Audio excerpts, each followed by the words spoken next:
салом алейкум ҳамватанони азиз, тамошобинони муҳтарам. Умедворам ки ҳама касе сеҳату саломату бардам ҳастед. имрӯзе наворе ки ман мехоҳам баҳри шумо пешкаш намоям, яъне камтар омодагӣ дидам. Дар аввал маъзарат мехоҳам ки ман камтар дертар сар кардам барномаро, зеро баъзе корҳои техникӣ доштам, барои ҳамин дертар шуд. имрӯзе барномае ки ман боз мехоҳам пешниҳод намоям, ин боз доғи ҷомеа ҳаст, доғи рӯз ҳаст ва барномаи мо имрӯз ба ду забон бурда мешавад, ба забони русӣ ҳам ба забони тоҷикӣ, зеро ки ман меҳмоне ки даъват кардам бештар бо забони русӣ мехоҳанд ҳарф зан ва он кас бештар бо забони русӣ ҳарф задан хубтар аст, муваффақ меояд. мавзӯи мо боз аблава, зеро мо аз ҳамин аблава ҳеҷ баромада натавонистем, берун рафта натавонистем, барои ҳамон маҷбур шудам боз аблаваро гирам.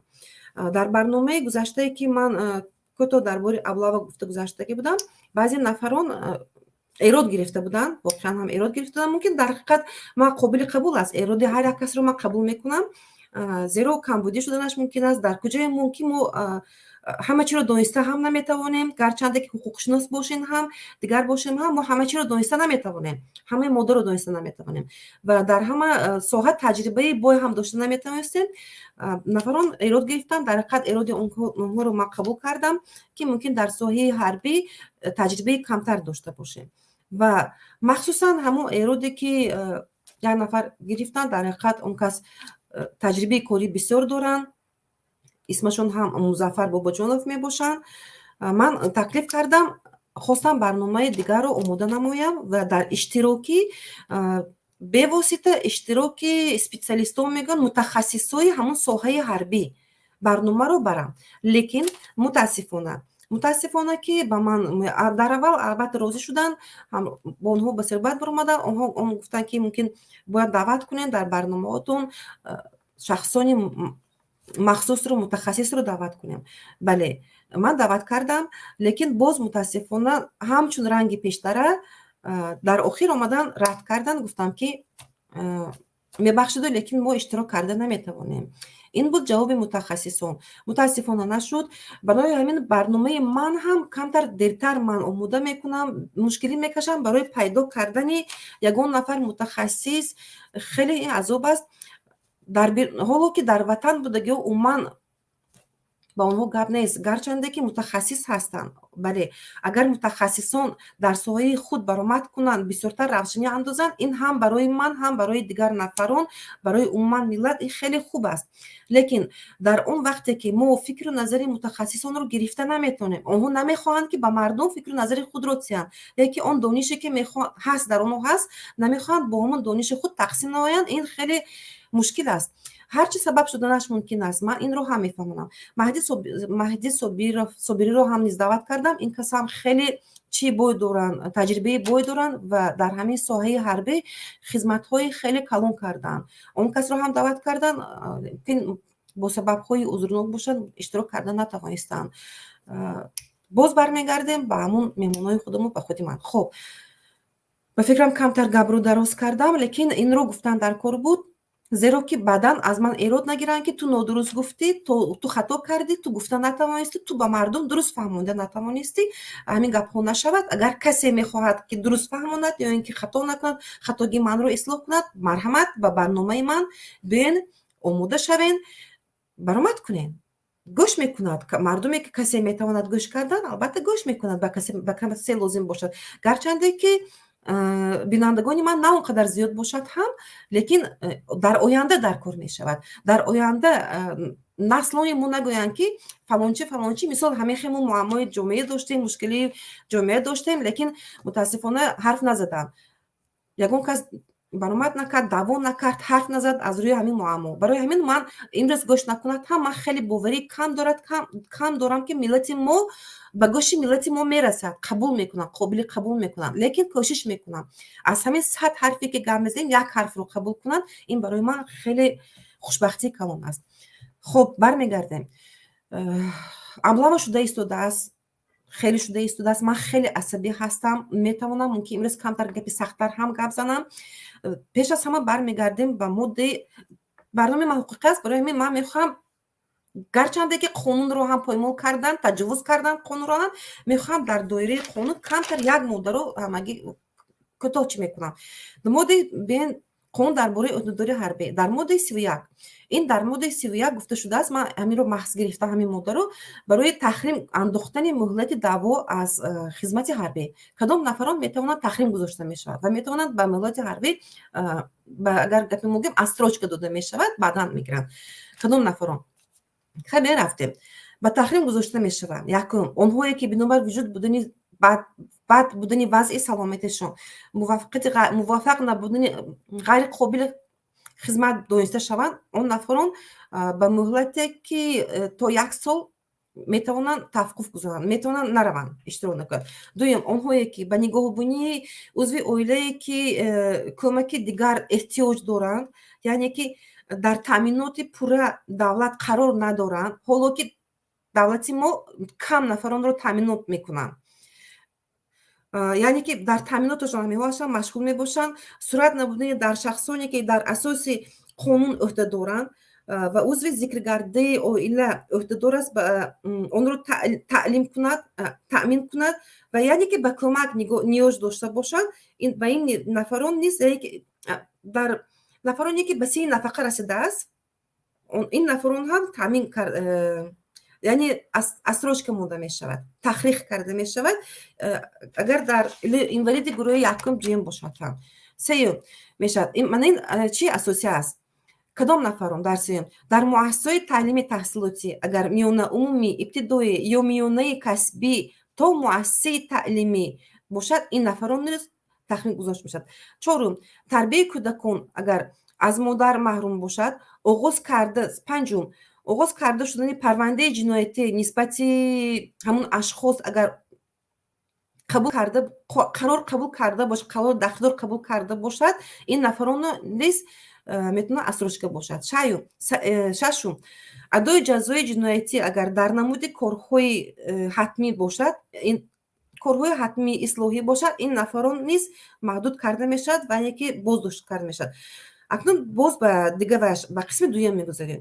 Ғайр аз ин, дар ҳамин асосҳое ки ман ҳозир гуфтам, ин қисми як буд. Дар қисми ду бошад, агар шахсоне ки модарашон ғайр аз ӯ ду ва ё ки зиёда фарзандои ноболиғ доранд, онҳоро беҳамсар чунин нафарон ҳам мо бисёр дидем ки беҳамсаронро гирифта бурданд дар Тоҷикистони мо. Беҳамсар бошад, дар тарбия дошта бошад.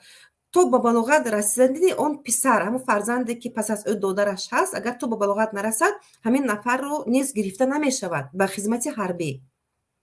Ду ва ё зиёда агар фарзанд бошад, модарашон агар беҳамсар калон карда бошанд, яъне ки ин нафар то ба балоғат расад. Агар 10 сола бошад, допустим додараш 10 сола бошад, то ба синни 18 нарасад, ин нафарро бурда намешавад, зеро ки ин таъмингар аст. Баъдан онҳое ки вакили маҷлиси маҳаллӣ бошад ва дар ҳамин ваколати худ кор карда истод бошад, инҳоро низ гирифта намешавад. Анаку якта ҷои дигар инҷа аҷоиб ҳаст.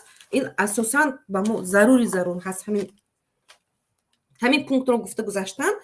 Онҳое ки дар шӯъбаи рӯзона мехонад, дар донишгоҳ шӯъбаи рӯзона мехонад, муассисаҳо таълимӣ мехонад, яъне ки касби олӣ мехоҳад гирифтан, то дарёфт кардани бакалавр, яъне мехоҳад ва мутахассиси дар аввали таҳсил меояд, дар давраи таҳсил ин нафаронро набояд ба ҳарбӣ, хизмати ҳарбӣ даъват карда баранд.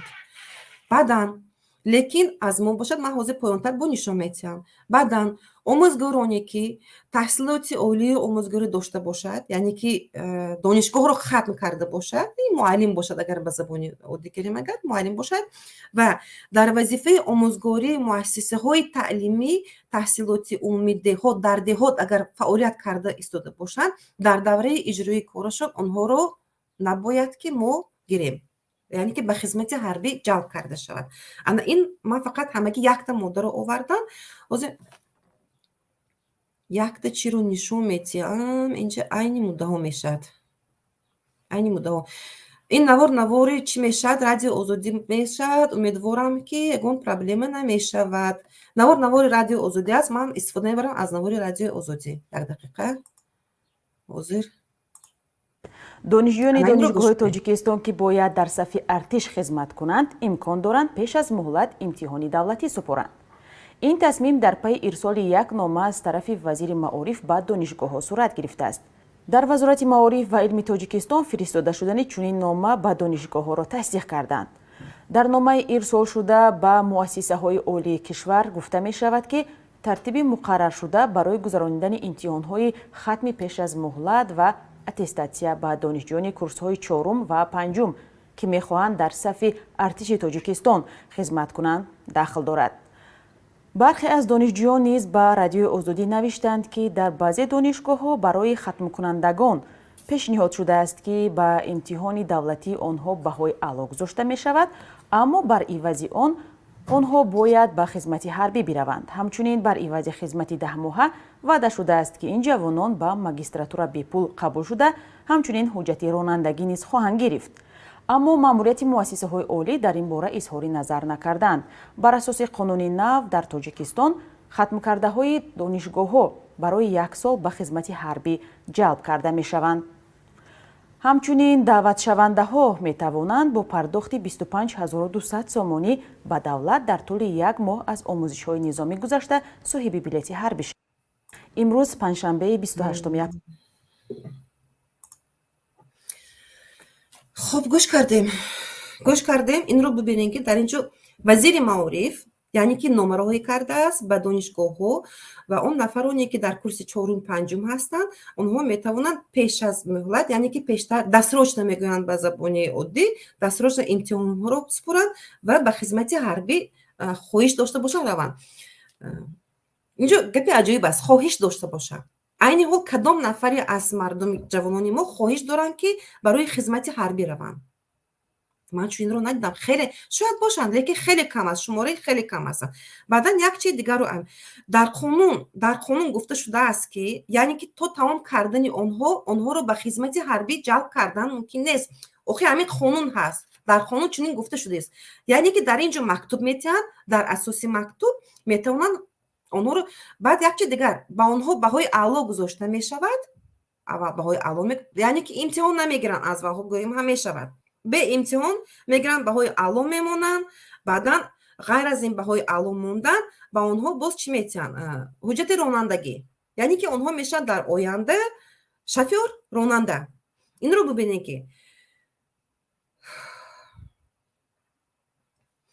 бубинем ки дар қонун мухолифат, худи қонун ва номае ки рафторе ки онҳо карда истоданд мухолифат карда истодааст. дар қонун гуфта истоданд тамоман дигар чизро, яъне ки набарад, бояд донишҷӯ бихонад, таълимро пурра хонад, гирад, дониши худро гирад ва имтиҳонро бояд супорад худ, бо каллаи худ. на он ки ту бояд ба хизмати ҳарбӣ равӣ, ба ту баҳои аъло мемонем. яъне ки ту бояд нахонӣ, ту намехонӣ, ту бояд нахонӣ, ба ту мо медиҳем ҳуҷҷати ронандагӣ.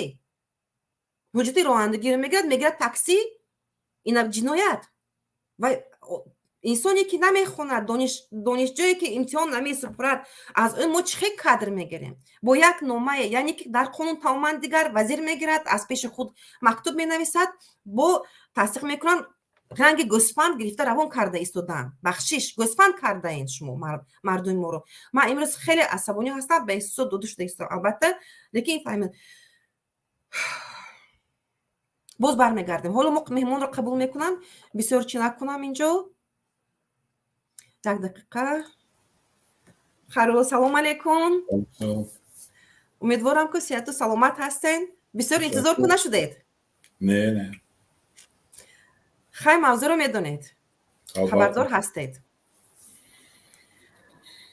Это, знаете, и больно, хочется и плакать, и смеяться одновременно. Но я думаю, что это больше надо плакать, чем смеяться. Вам как удобно? На русском языке, на таджикском языке? Да, можно на русском. Да, далеки от родины потихоньку забываем родной язык, потому что мало общаемся на нем. К сожалению, да. Инкас Хайрулло мебошан.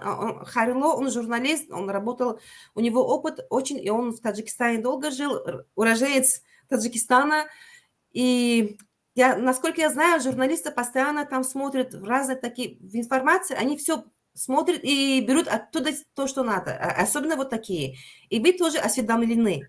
И то, что происходит в Таджикистане, вы сами тоже через это проходили, много чего видели. Я бы хотела вот узнать ваше мнение. Вот облава. Облава это получается...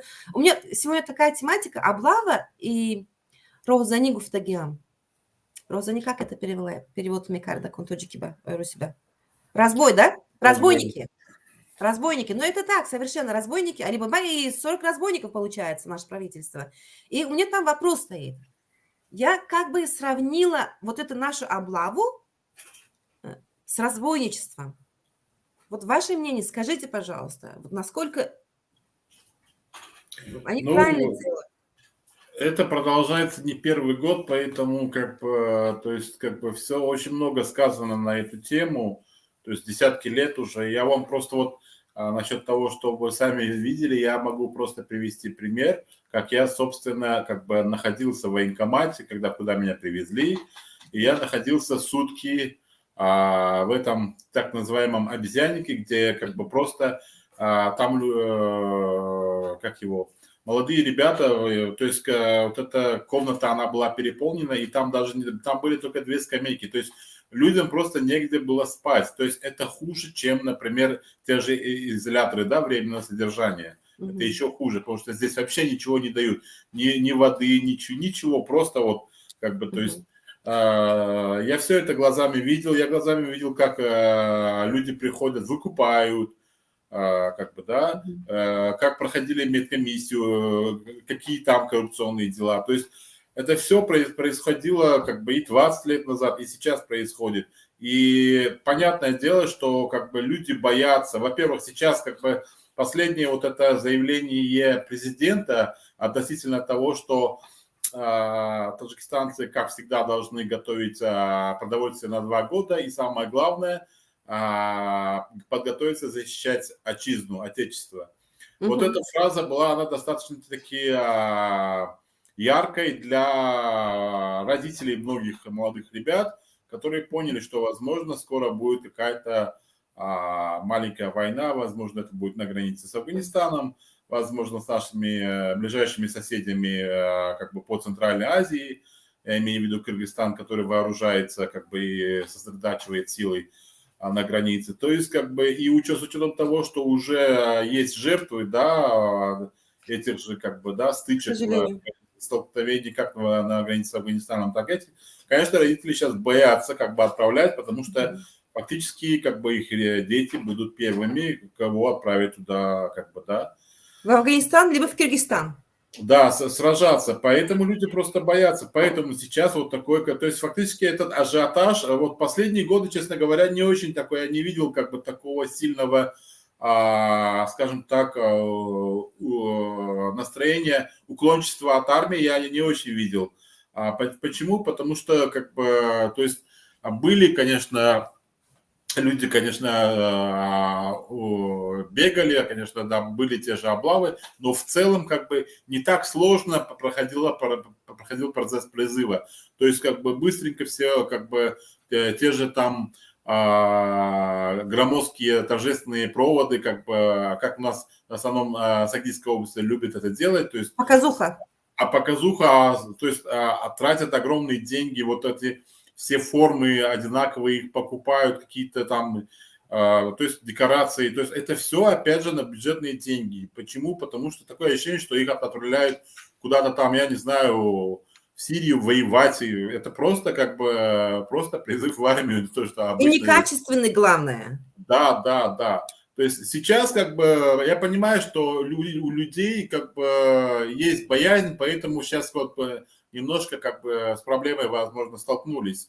С другой стороны, власти всегда уже сколько лет говорят о том, что да, запрет на облаву, но одновременно все это происходит, то, что мы сейчас видим во многих снятых так называемыми народными журналистами, как в Фейсбуке, да. Очень много роликов, где просто на улицах молодых ребят задерживают. То есть, они выполняют профессию журналистов. Слава Богу. Да, вот вместо нас они выполняют, но главное, законом запрещено об этом заявлять все. Но при этом пока не было ни одного случая, чтобы те, кто проводил эти облавы незаконные, да, они бы понесли наказание. Вот Хоть именно. какое-то. Хоть какое-то. То есть, получается, государство своими действиями поощряет беззаконие.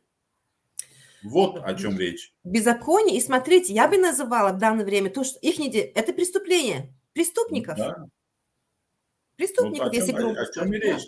То есть, если власть как бы поощряет преступников, о какой, как бы, скажем так, легитимности этой власти может, и как бы, эта власть не имеет права находиться как бы, да, у руля. Мгм. Вот в чем дело. Конституцию мы каждый год как бы День Конституции отмечаем, да, Мы как все гарант, отмечаем. бла-бла-бла. То есть как бы вот это все проходит постоянно, но, к сожалению, как бы все это остается просто в рамках вот этой книжки, которая, то есть вот эта знаменитая шутка есть, как бы, когда человек приходит в книжный магазин и говорит, я у вас вчера Конституцию покупал, хочу вернуть обратно. А он спрашивает, а почему? Он говорит, не работает, потому что. Вот, поэтому, как бы, вот у нас вот ничего не работает, поэтому вот это все происходит. И проблема еще в другом. Что я хотел сказать? Забыл. Ничего. Хорошо, если у вас Помните. сейчас есть вопросы, я вспомню, как бы.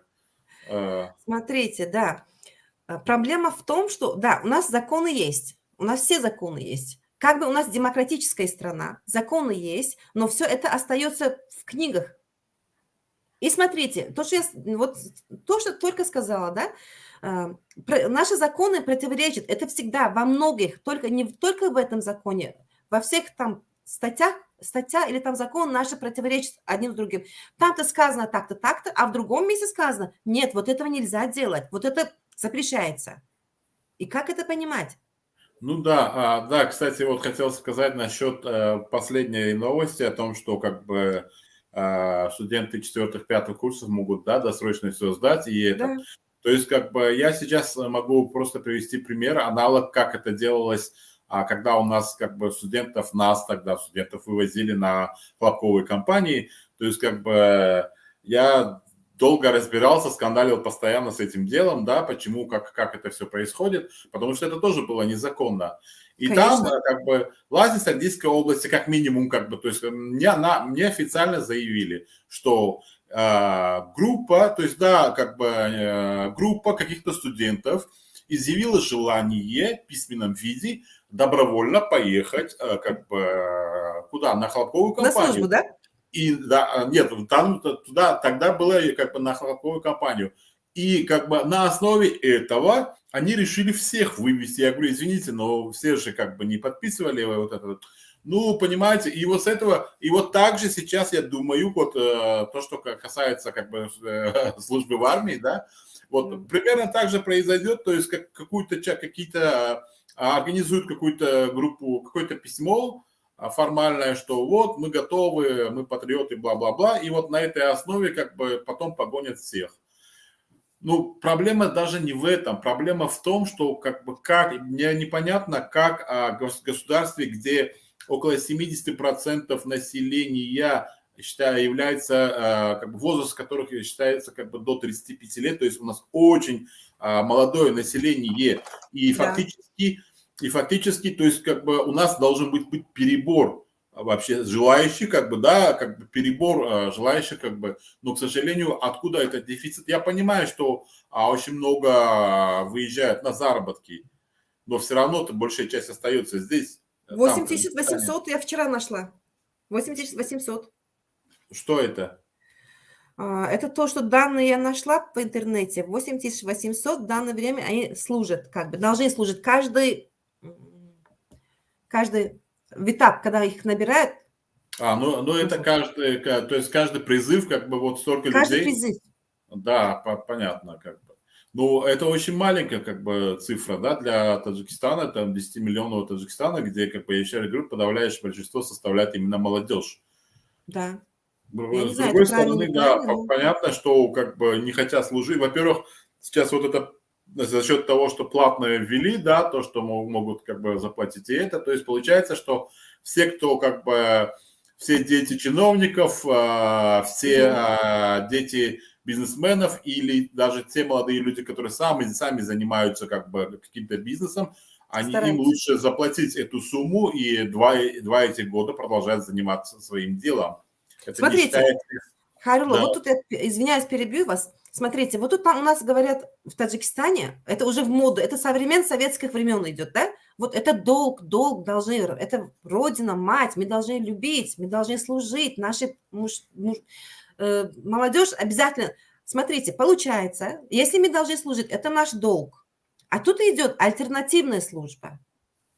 Там можно, значит, можно родину, мать покупать за 25 200 самани, выходит так? Это как понимать? Это придумали в первую очередь для как бы, детей, опять же, тех же чиновников, богатеньких фактически. Это просто, потому что последние годы было очень много критики, почему сыновья как бы, да, этих чиновников никто не слушает.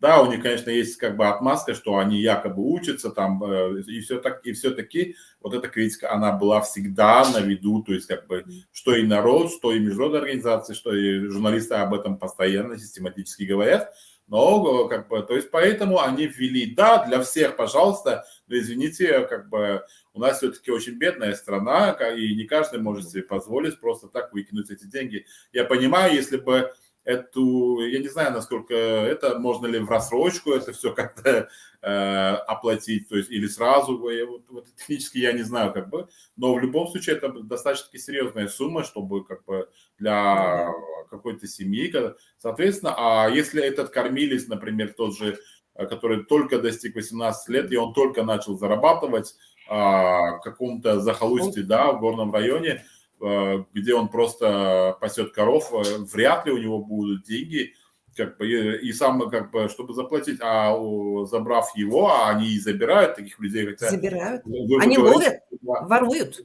запрещено, как бы, но, к сожалению, это все происходит. Но самое главное это, что вот люди не обращаются с жалобами, то есть как бы правоохранительные органы, то есть это нужно сделать как-то массированно, то есть вот, чтобы все вот просто завалили суды и прокуратуру, там всех, просто завалили этими заявлениями, то есть это должна быть массовость. Вот тогда они уже будут вынуждены что-то делать, потому что как бы, ну, это безысходность. Они не могут игнорировать как бы десятки тысяч как бы вот этих как бы, да. Я понимаю, что как бы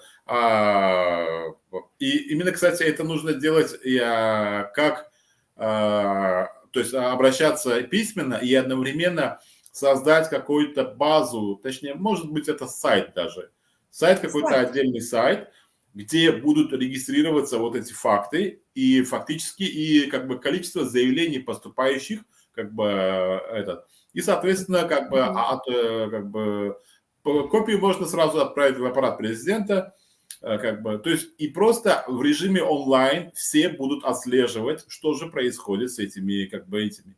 Вот показать реальную картинку отношения власти к народу, попустительство этих всех беззаконий, то есть вот преступностей, и как бы народ потом просто может понять, сделать хорошие выводы из этого всего.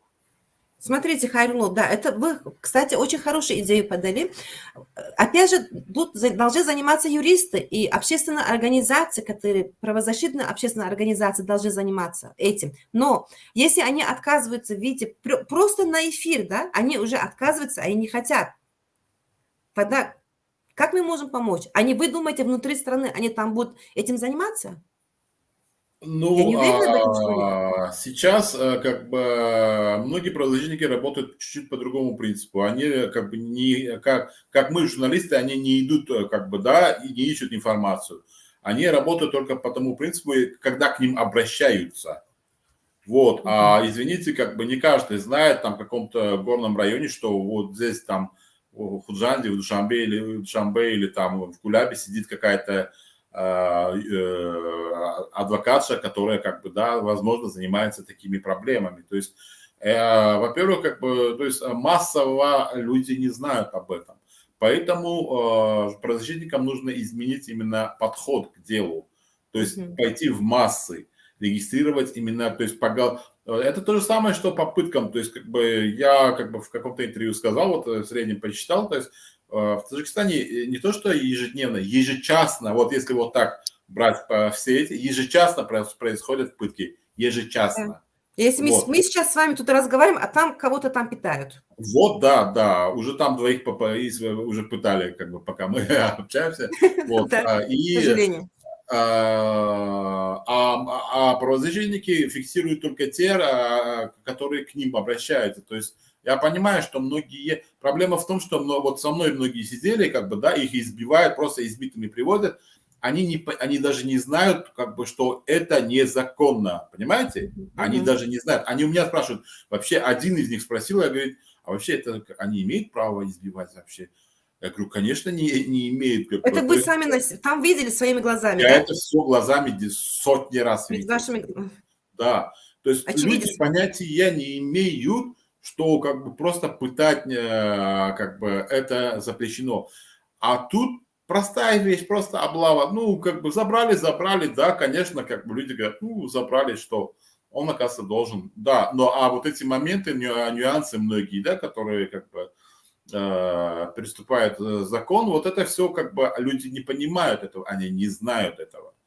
И по этому принципу, еще раз говорю, нужно как бы один раз широкомасштабно, чтобы это было. То есть в каждом, например, правозащитники это могут сделать.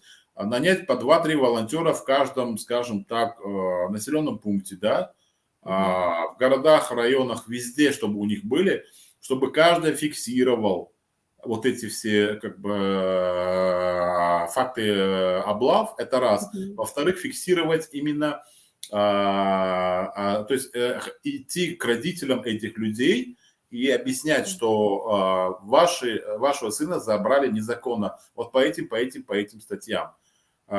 И вы можете обратиться, мы можем вам помочь в этом. То есть и вот так, то есть 1, 2, 3, 4, когда массово, вот уже как бы определенно когда будет заваливаться все это, люди потом будут сами тоже обращаться. То есть, как говорится, у нас цыганская почта в Таджикистане хорошо работает, это быстро передается через бабушек у подъездов, поэтому просто нужно начать это. И все это публично выставлять вот на сайте. Как то же самое делали, когда как бы тот же ковид был, как бы народная статистика умерших, как бы, нормально же делали, и этим пользовались. И, то есть как бы система работала, люди сами добавлялись туда, сами как бы предоставляли статистику, как бы, и этой статистикой пользовались международные организации, что вот, пожалуйста, и там все было, то есть имя, фамилия, должность, место работы, там вплоть до телефонов, то есть вся эта информация была. Сайт. Только. Это было на сайте.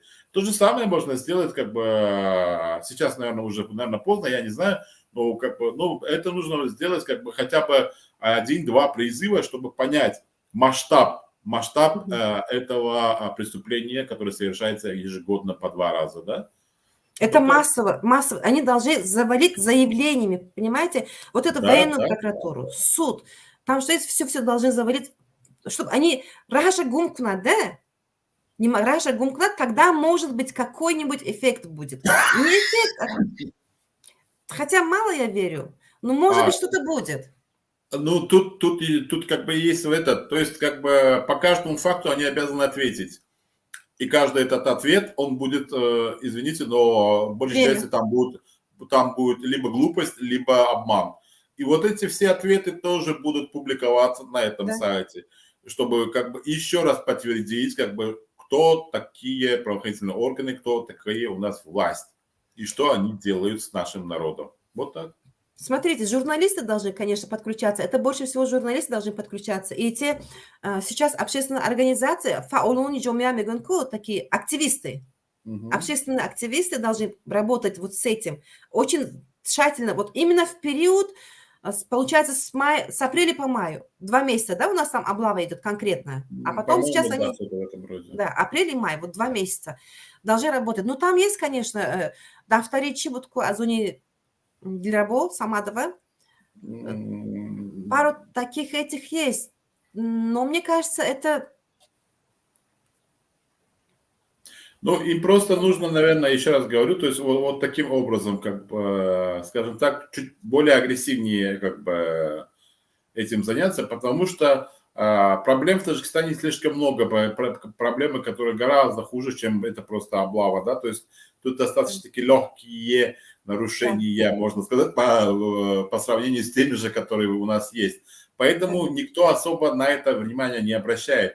Чтобы заострить как бы эту проблему, да, взгляд на эту проблему, например, того же Запада, что как это все происходит, то есть нужно просто как бы чуть-чуть агрессивнее, чуть-чуть активнее, один раз хотя бы, вот сколько, 2 десятилетия это все продолжается. То есть масштаб, мы не видели масштаба.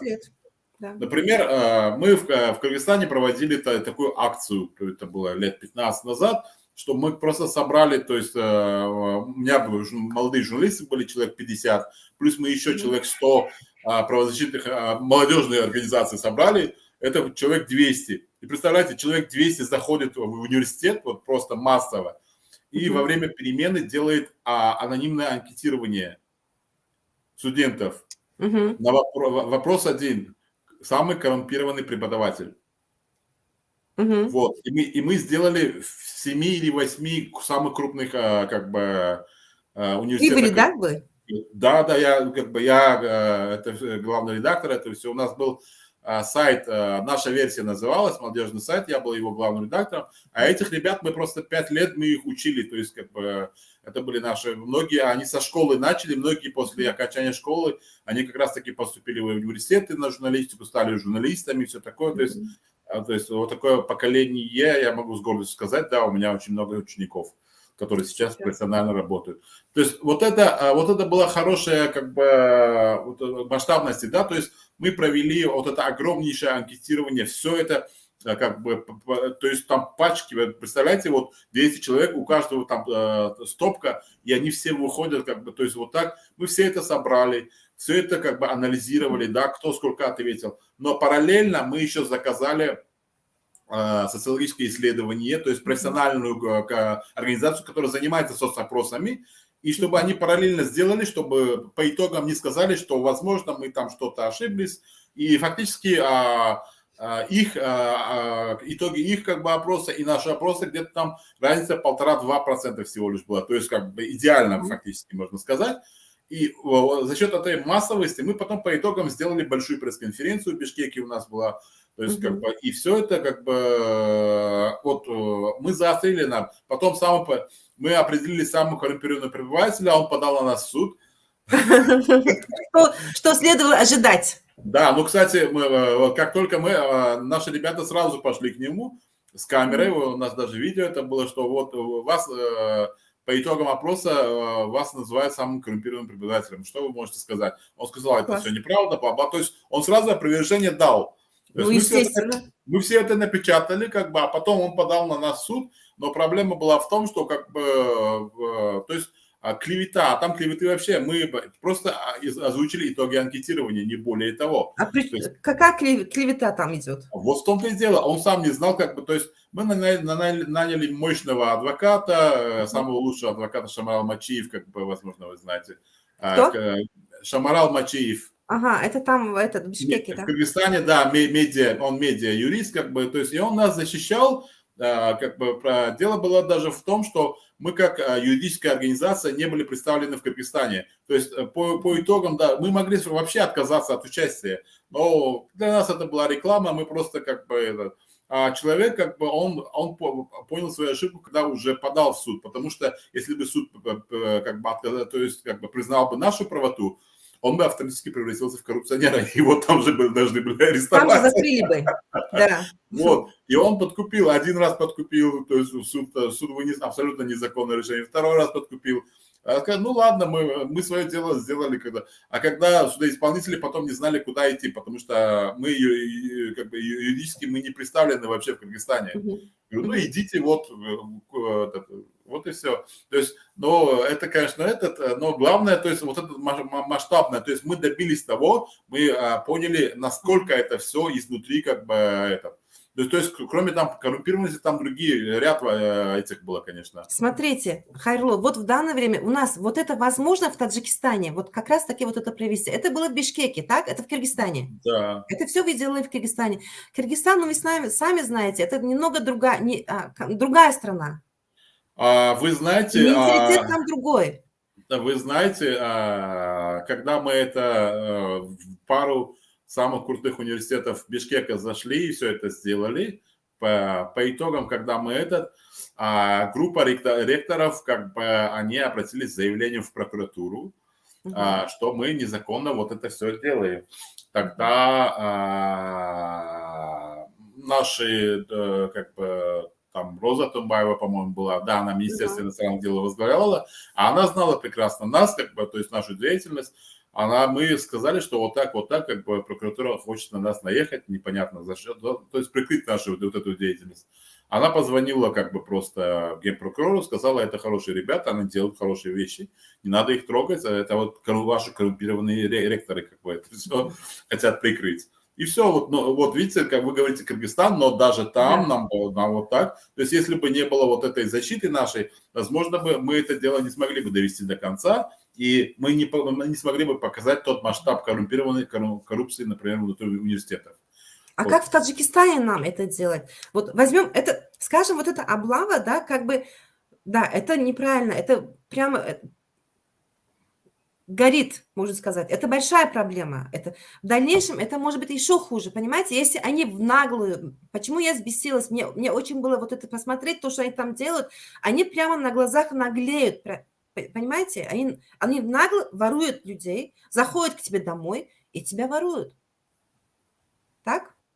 Да. И им все позволено. Как мы можем бороться вот с этим? Как это мы можем остановить? То, что вы говорили, это очень хорошо. Это было в Киргизстане. В Таджикистане как это можем делать? Если Говорю, да. наши общественники, наши правозащитники, если боятся выйти сказать хоть два слова, да, от того, что мой канал, как бы, у меня юридический канал, в основном. Юридические политика – это одно и то же. Что как бы оппозиционеры, так это там... Ну, они не хотят просто, они не хотят делиться. У них вот это знание остается, если это есть, конечно. Извиняюсь, я не хочу никого оскорблять. Если это есть, остается там. Если ты не хочешь делиться своим, то, что ты умом, или то, что у тебя есть, это уже все. Имбефой дас. Можешь там с собой в могилу отнести. Все. Даркурне. И как мы в Таджикистане будем это все делать? Суть вот в этом проблема у нас. Как проводим мы это? Ладно, соцсети открываем, там работает. Вот этот закон как бы 25 тысяч, дашь, и там альтернативные службы. В практике там сколько? Я там почитала, 400 человек, как бы это было. А на самом деле я не верю в это. Закон приняли, но вот практика, как она действует, это очень мало. Практически не действует. Я не знаю, конечно, как все это работает, потому что я немножко отошел от этих как бы вопросов. Ну, там я вижу, конечно, как бы наши правозащитники какие-то выступления что-то делают, да. Но еще раз говорю, то есть как бы просто нужно как бы донести до людей, что вашего сына забрали незаконно, в ваш дом ворвались незаконно, люди просто не знают, что их права нарушаются. И проблема в том, что это продолжается из года в год.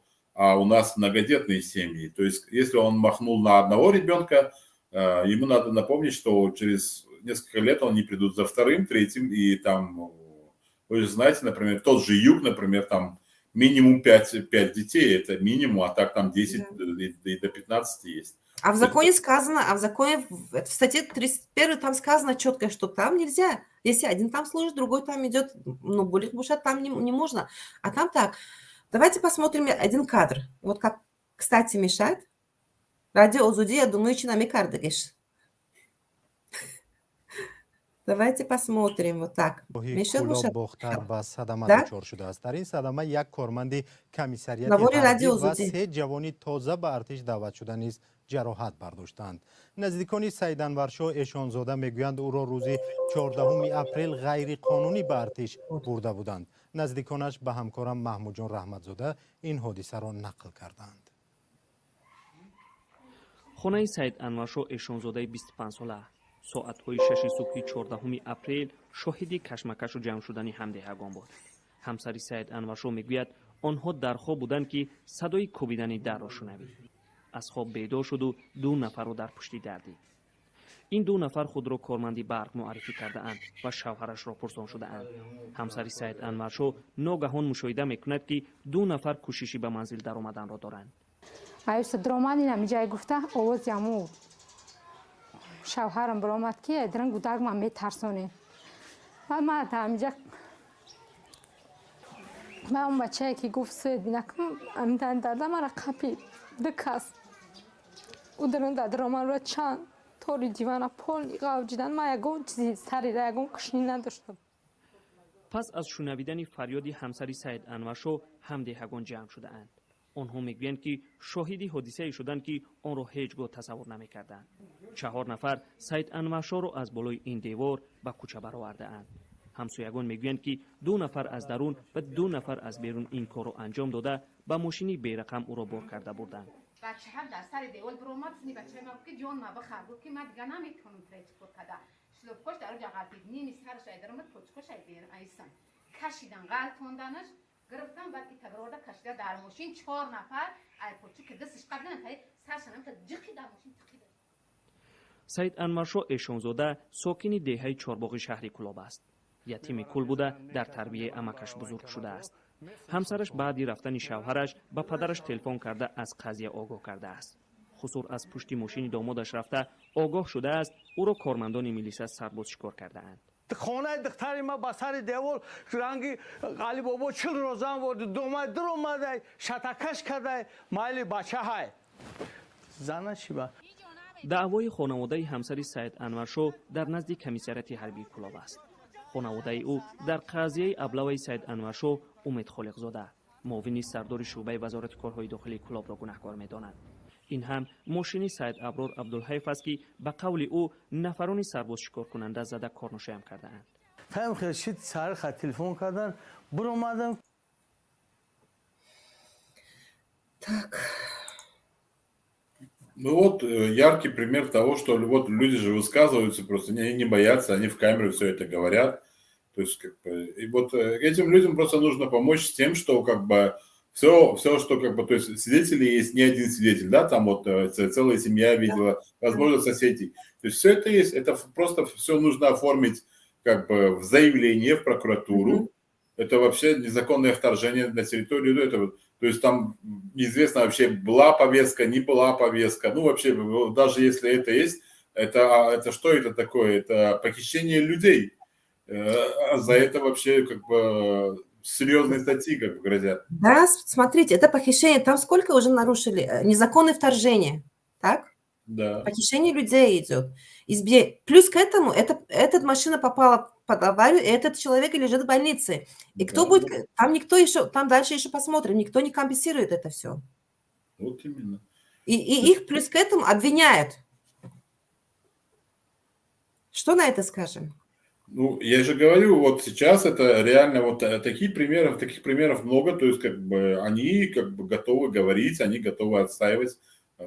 Вот им нужно помочь, и вот это, то есть как бы это вот такие звездочки, которые нужно. И вот сейчас на основе этой звездочки, вот сейчас, ну, тот же сайт можно создать за пару дней, да, такой простенький сайт, как бы, и все, и вот просто дело вот этого человека, там 2, 3, 4, чтобы люди знали. С учетом того, как наши люди активны, например, в том же Фейсбуке, то есть как бы они будут, соответственно, делиться этими как бы новостями об этой семье, о других, третьих, десятых.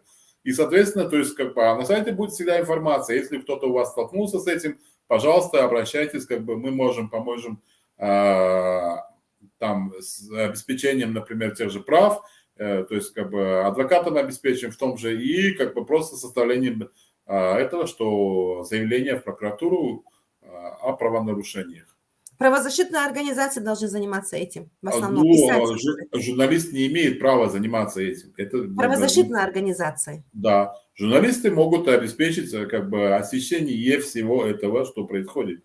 То есть, как бы, чтобы у тех же, то есть, например, если будут препятствовать работе тех же правозащитников, массовое освещение со стороны этих, то, что сначала нарушили права одних, а когда за них вступились другие, как бы, то есть, журналист, он беспристрастен, он не имеет права вмешиваться в это. Вот, как бы, журналисты пошли, да, все это опубликовали, то есть, а дальше, как бы, составление там заявления, все такое, обращение, юридическая защита, это все должны заниматься правозащитные организации. Да. А там и у людей тоже, они, в основном наши люди малоимущественные, у них и нету денег. Вот именно. Там, которые внизу, подождите, ребята, так? Чуть-чуть подождите, потом я вас приму. Да, смотрите, не знаю, ну, ваши предложения. У вас время есть? Если у вас время есть, мы давайте продолжим. У меня время есть, в принципе. Просто у вас другие, возможно, гости есть. Если я потянул время, я не знаю, мы уже сколько. Не, потянули. Дело не в том, что потянули. Вы правильно сделали, это вы основной гость у меня были. Поэтому мы можем продолжить, конечно, и будем слушать дальше. Тут у меня много кадров. Давайте примем, что этот человек хочет сказать в маске. Кулоб, салам алейкум. امیدوارم که خوب صحت سلامت هستین. خیلی انتظار هستین دست برداشته شدین یگون گفتنی ضرور دارین. گفتنی ضرور دارم اپاجانی اینترنت موجود میشوه. تمام مسئله خدمت میگن اپاجان. خیلی چیکار کنیم و خیلی بدبختا ظلم کردن. میبرن سالات را ظلم کردن دشنام سالات همش. خیلی سالات را دیده سه ماحول شونه مثال همه طرفه. چی گفتن با هم این بردارم مثال که حکمت خمونی ممالی رحمان ای پراکرورو ای ادوکاتو مثال همی کمی که همین بوله واسفای مثلا گپ خوبی را نفهمیدم با خوبی و با ای چی فهموندیمشون ارزش شکایت کن یکم کس فکری خلق نیست چی پیشنهاد دارم مثلا که پیشنهاد دارم با هم جوانان این مینو هم جوانان کلوب با همش با هم جوانان پاکستان وقتی که همی میبگیرن میبرن تون خدمت مجبوری میبرن تون ای خونتون از جا گوتون هم اچتون کشته میبرن تون همه گوش کنیم برادر مردم توجی خدمت میگیرن میبرن تون در خدمت همه طرفا نشانتون میتن جنگ نشانتون میتن مثل автоматتون میتن سنایپر گرانت همه چیزا میتن تون با جلوی نشانتون میتن امی بدبختو نکنین دیگه مردم هم مقصد که جوانون از ظلم نکنین هم جوانون هم خیلی میورین خدمت نخیم باید چریز خدمت چریز هم وای نچستا بیدارشون میکنیم автоматشون میتین جنگ نشانشون میتین امی با مقابل امام علی رحمون افتایشون میکنیم با مقابل امی حرام خورایی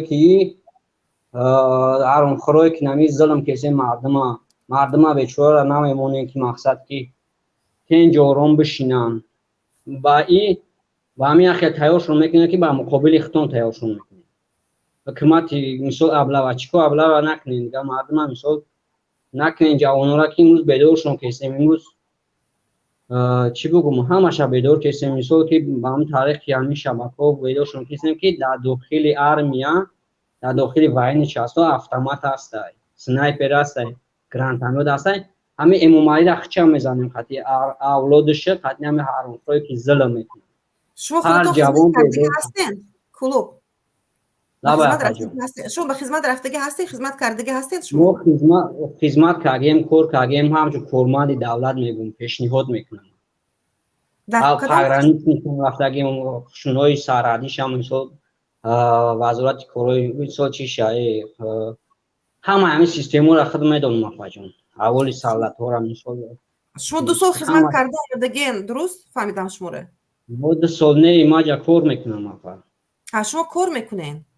ما کار میکنم با طریق و درنی ارمیا باید ما تشکیل کنیم نخواهی با همین طریق شبکه باید ما امام علی رحمونه حتی حرامخوری که مردم از ظلم کشتن خوزی امام علی رحمونه یک طرف مونید خوزی بین مسئله ابلاوی گیریم خوزی تیم ما درباره ابلاو رفته ایستاده است برام масъалаи خمیدیم که аблаваи همین نکنن جوانورا ظلم نکنن جوانورا ابلاوا نکنن که جوانورا میورن نقشونای سرحدی های دا دشپی های دا چی های کشونای خوشیگرد های همه بچه سالاتو را مثال که بدورشون میکنیم که همین автомат جنگ تیارشون میکنیم автомат هسته بتیمشون همین ابلاوچکوی که ظلم میکنن مردم آخه از شما گفتید که ما میتیمشون نبیده شما همین یک چی گفته ایستادین که نیریال نگفته ایستادین اگر اخی گیریم اگر ما تیار میکنیم автомат چیکار میتیم نه حاضر باید چیکار کنیم که پیش روی ابلاوی بگیریم چیکار باید مادر نمیشوند یا میگن شما پیشنهاد چون میکنین نمیفهمن مردم ما این مقصد حکومتی نمیفهمن برای اینکه این رو ما انتخاب کردیم که همین راه خطی مثلا که پیشی هم خیلی ظالما را بگیریم و همین راه ما مقصد که عریضه می نویسم که مقصد در ادوکاتو و در پروکراتور در همش در عریضه می نویسن یکمش قبول نمیکنن همه شرایط مسئلات هم خوب نیست همش بیچاره گشنه همش فهمو شرط و شرایط ما میدونیم در حقیقت اگر شما داخلش باشین اگر خدمت کرده باشین بو خوبتر میدونین همش میدونیم افا جون همش اول سالاتورا در گرانسان در گرانسان قرقیزستان جنگ قرقیزستان که میشد جنگ برای زمین نیست مردم جنگ قرقیزستان تاجیکستان برای زمین نیست میشه فراموش نکنید پالیتیکای نومالی پالیتیکای شیرعلی میرزا یتیم پای نمیوای این جنگ مقصد کی برای آزاد کردن ملت خودمون قرقیزستان حرکت کردن که مردم خودمون رنگ اموال آزاد باشن این برای زمین برای چی نیست این جنگ مقصد که مردم این دیکتاتور باید نیست کنن رنگ خودمون رنگ اموال آزاد باشن میشه فراموش نکنیم شما کلوب یگان گفتنی آخرون باشد گوید بعد ما خیلی دوام دهیم باز ما هم میگم با همه جوانو که میبرن تا مجبور خدمت طرفداری یک خانواده را نکنیم طرفداری مقصد که زشیت گنرالا و خونوی بودن میرین زشیت هم میکنین مقصد یک میبرن تا زشیت مقصد ایمو که زشیت عیوس نکنن در سنی مردم مگردن طرفداری مردم شد مردم ازش شد کنن اگر که انقلاب شد مردم ازش شد کنن یک اوله حرام خورا نه فقط مردم ازش شد کنن این هم گفتنی دارم میکنیم زنده باشید نکنی نمی کو ابلا نکنی نمی بکشی نمی دیگه بس کنی نمی خرد چیزا که همین جوانو رو همش بیدار میکنیم مقصد که همین کارمون ایدران سر میکنیم زنده باشین افا جان زنده باشید در پناه خداوند باشید خب گوش کنیم Харло и Нафаро. Ну, в какой-то мере он, наверное, прав в том плане, что как бы, я могу привести тот же пример касательно наших тюрем, да, то есть абсолютно незаконно как бы сажают огромное количество людей, и они там сидят, мучаются и все такое, а там сидят как раз-таки настоящие экстремисты и террористы. И как раз-таки вот эти обиженные люди, они для них готовый материал, чтобы подготовить из них как бы, да, противников террористов-экстремистов. То есть я говорил об этом уже, что Таджикистан официально готовит террористов. Это, кстати, признают и как бы сотрудники, то есть руководство тех же тюрем. Они говорят, да, мы как бы, получается, что так. Но как бы они не могут что-то изменить, достучаться туда, чтобы как-то, я говорю, что когда я выйду на свободу, я обращусь в парламент и что-то сделаем, чтобы хотя бы... Проблема в том, что многих вот этих экстремистов, то есть по статье 308, да, вот этот 307, то есть они просто сажают, они не проводят дополнительные исследования, кто это реально экстремист или это обычный человек, который случайно попал. То есть, смотрите, статья 307, там идет еще за лайки, за комментарии тоже. Вот недавно... Нет, лайки, комментарии – это другая статья чуть-чуть. Там сейчас уже забываю эту статью. 307, пункт 2. Нет, 307 за лайки, комментарии – это чуть-чуть другая статья. Сейчас, ну, неважно. В общем, понимаете, как бы, то есть идет статистика просто. То есть мы посадили за экстремизм, вот как наше руководство любит как бы хвалиться перед западными странами. У нас там в тюрьмах сидят там 3-4 тысячи экстремистов, террористов. Дайте нам деньги на это.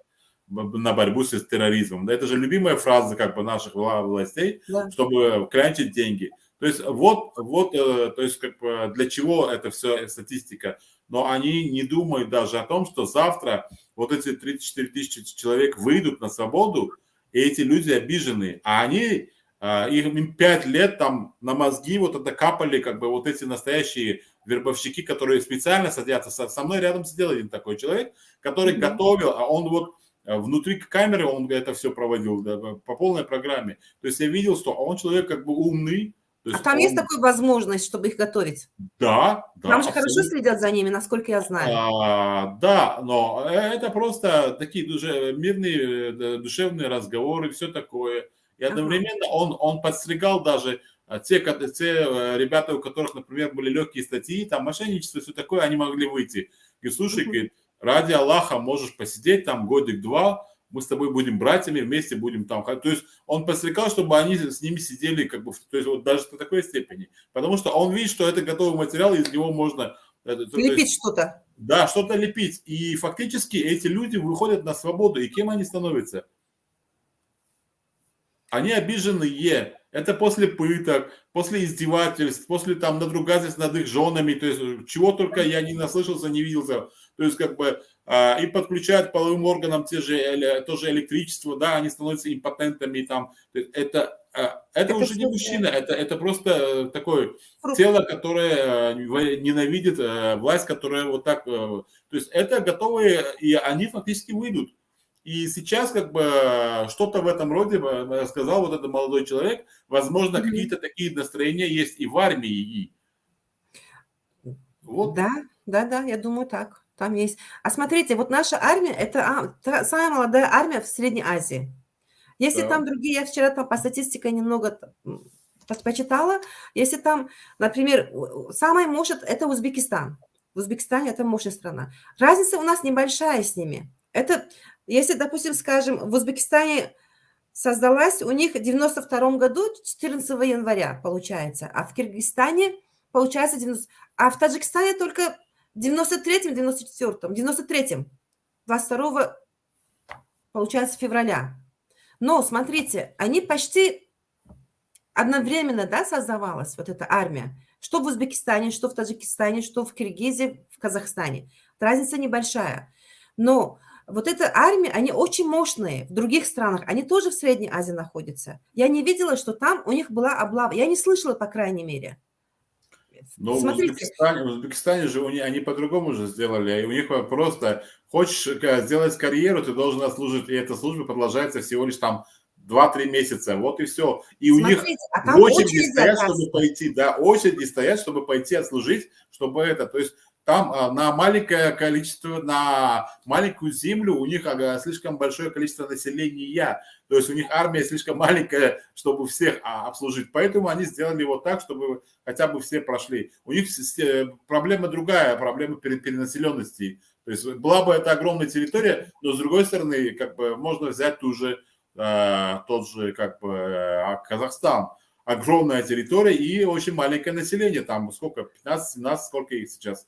Я не знаю. Ну, вот тут территория огромная, да. Тут еще есть, что граница фактически с Казахстаном, она практически не охраняется. То есть вот эти блокпосты просто есть. Это просто, скажем так, это эшелонами можно. Это я часто говорил, когда наши российские эти коллеги заявляли часто о том, что пограничников России нужно вернуть на таджикско-афганскую границу, потому что наркотики проходят. Я всегда заявлял, извините, если Россия не может охранять собственную территорию, как она может охранять территорию как бы другой страны? Другой страны, да. Вот, вы не можете обеспечить безопасность своих границ, если к вам просто эшелонами эти наркотики валят со всего мира. Как вы можете обеспечить как бы безопасность нашей границы? Вот и все. То есть там, то есть, ну, с другой стороны, там Китай есть, тоже. То есть у Казахстана, честно говоря, я не интересовался вот этим. Надо просто будет изучить, как у них это все. В Казахстане, насколько я знаю, там год службы. У них там год сейчас уже идет. Если это год идет, но у них Намного я слышала, намного лучше, чем в Таджикистане. По крайней мере, у них облавы нету. К ним не вырываются домой. Их не ловят. Студенты там нормально учатся, заканчивают, потом уже, не знаю, на месяц тоже, мне кажется, они могут. Или там есть военные кадры. В тех вузах, во многих вузах военные кадры есть. Военные, кафедры. Военные кафедры, и там могут они получать. Это не так, как в Кыргызстане. Даже Кыргызстан, смотрите, там всего 4 миллиона. И то, вот это, если армию будем сравнивать с нашей, они намного мощнее, и намного они пошли вперед. Это Таджикистан. Мы говорим, да, 30 лет у нас, мы поздно там это начали. Но куда мы катимся? Они же тоже только на 1-2 года разница идет. Ну, нет, я не думаю, что армия Кыргызстана сильнее нашей, абсолютно нет. По технической оснащенности, да, Узбекистана Да, и я Казахстана. имею в виду по технически, они сильнее. Нет, Смотрите, даже нет. вот солдаты у них какие. Сравните Ам. солдаты, да, элементарно вот солдаты их. А наши Нет, солдаты, их я ловят не- с улицы, они дохлые какие. Я с вами не согласен в этом плане. По боеспособности наша армия гораздо сильнее Кыргызстана, потому что у нас есть по технической оснащенности что говорить. То есть вместо той же арендной платы как бы за военную базу российскую, да, которая стоит бесплатно у нас в Таджикистане, Россия систематически, как бы, когда она обновляет свою технику на территории своей базы, то есть вот эти БУ, они передают как бы нашим войскам безвозмездно. А эти БУ, скажем так, это не просто это очень серьезное оружие. И в этом плане это как бы таджикская армия гораздо сильнее оснащена, это раз. Я видел даже статистику, включая там количество танков, самолетов и вертолетов боевых, там всего у нас гораздо оснащенная армия, гораздо. А Казахстан и Узбекистан там как бы за счет того, что у них все-таки нефтегазовых денег очень много, и они смогли как бы себя купить, скажем так, да, покупали. Ну и не будем забывать, что у нас в ходе 5-летней войны, мало того, что у нас ничего не осталось как бы от советской армии большой. Мы ничего не унаследовали. Вот именно.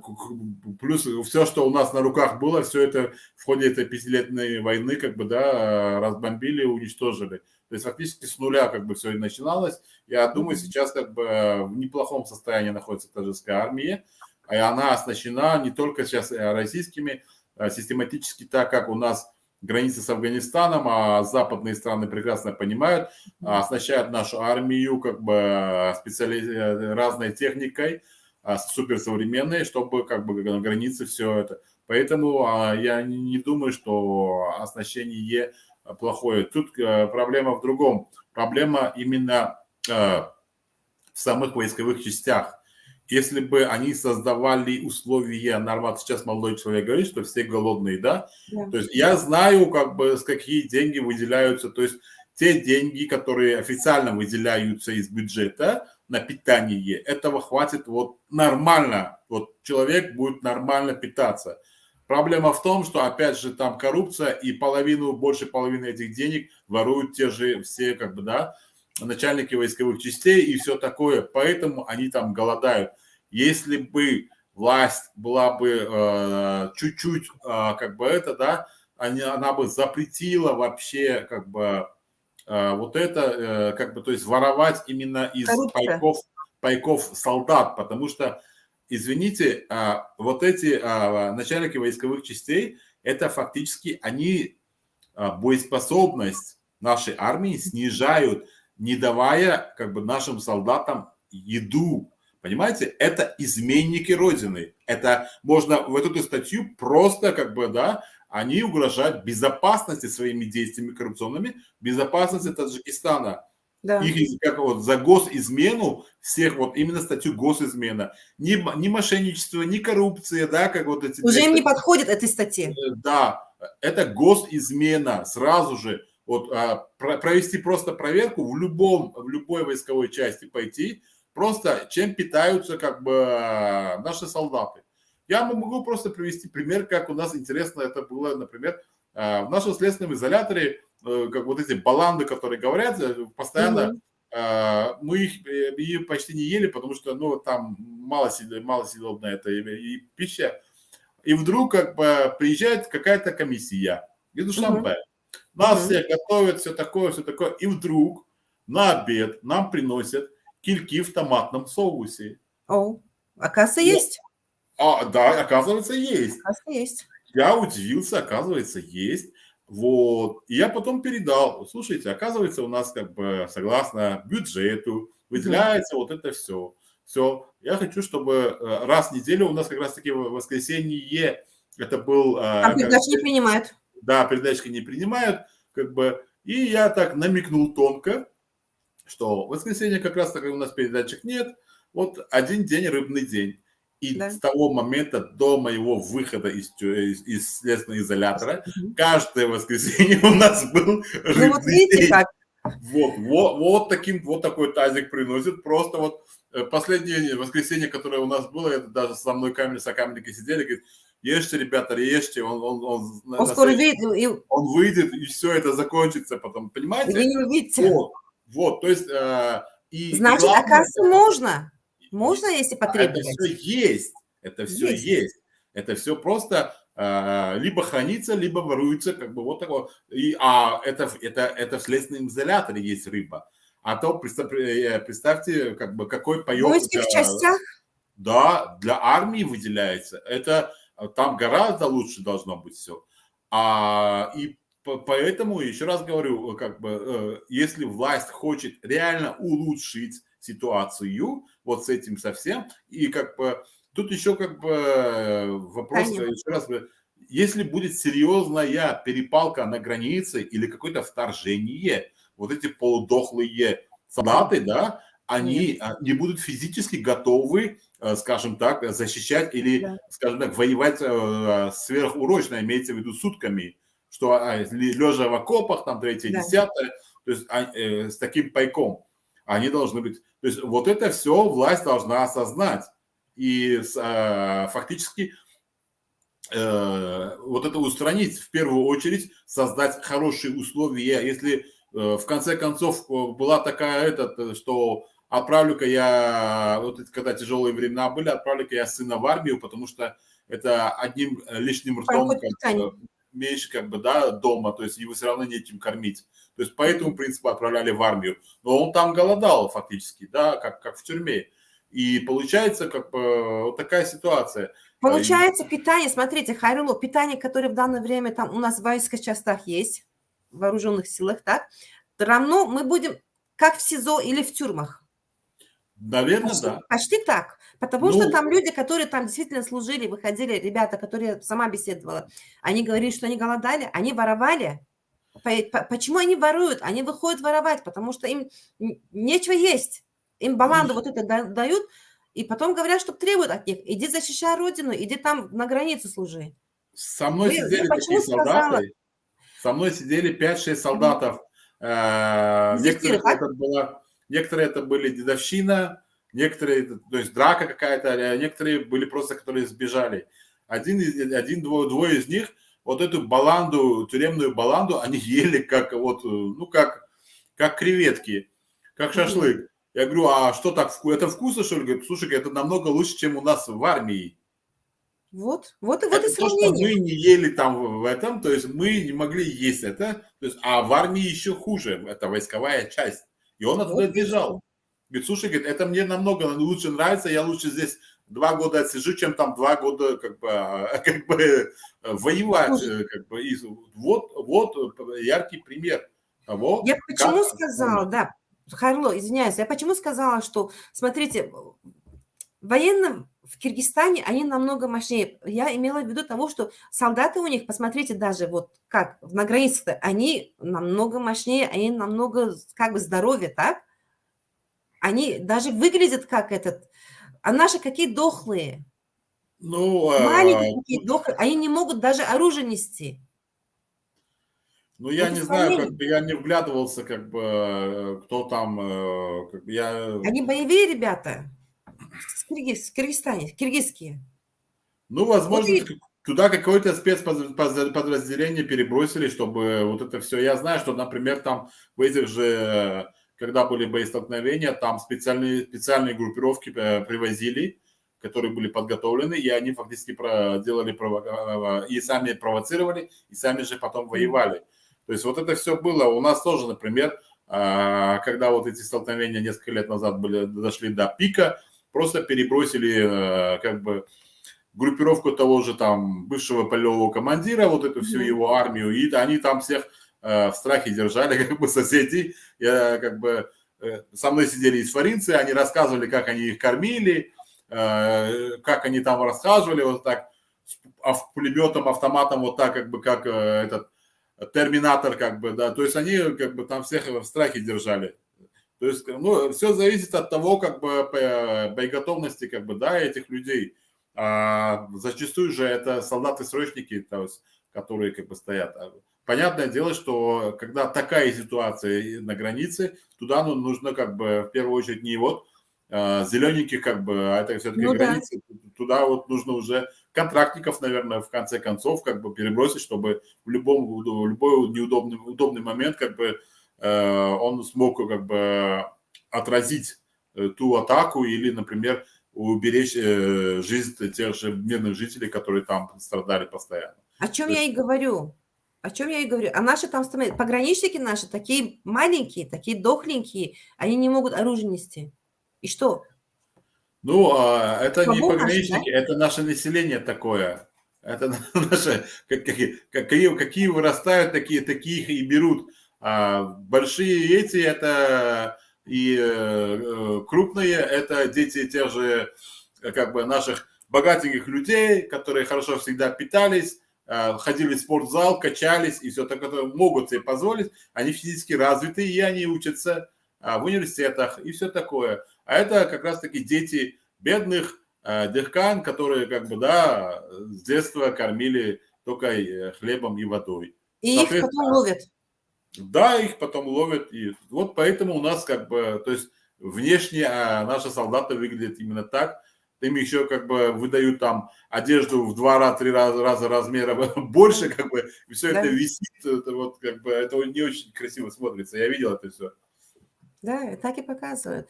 Смотрите, вот еще тут у меня еще один кадрец. Это дальше продолжение. Если у вас время есть, посмотрим. Это очень интересно. Зараз. Если так. Вот так сделаем. Нет, это идет продолжение. Вот это. Говори радио. Это то, что было. Это тот, который в аварию попал, да?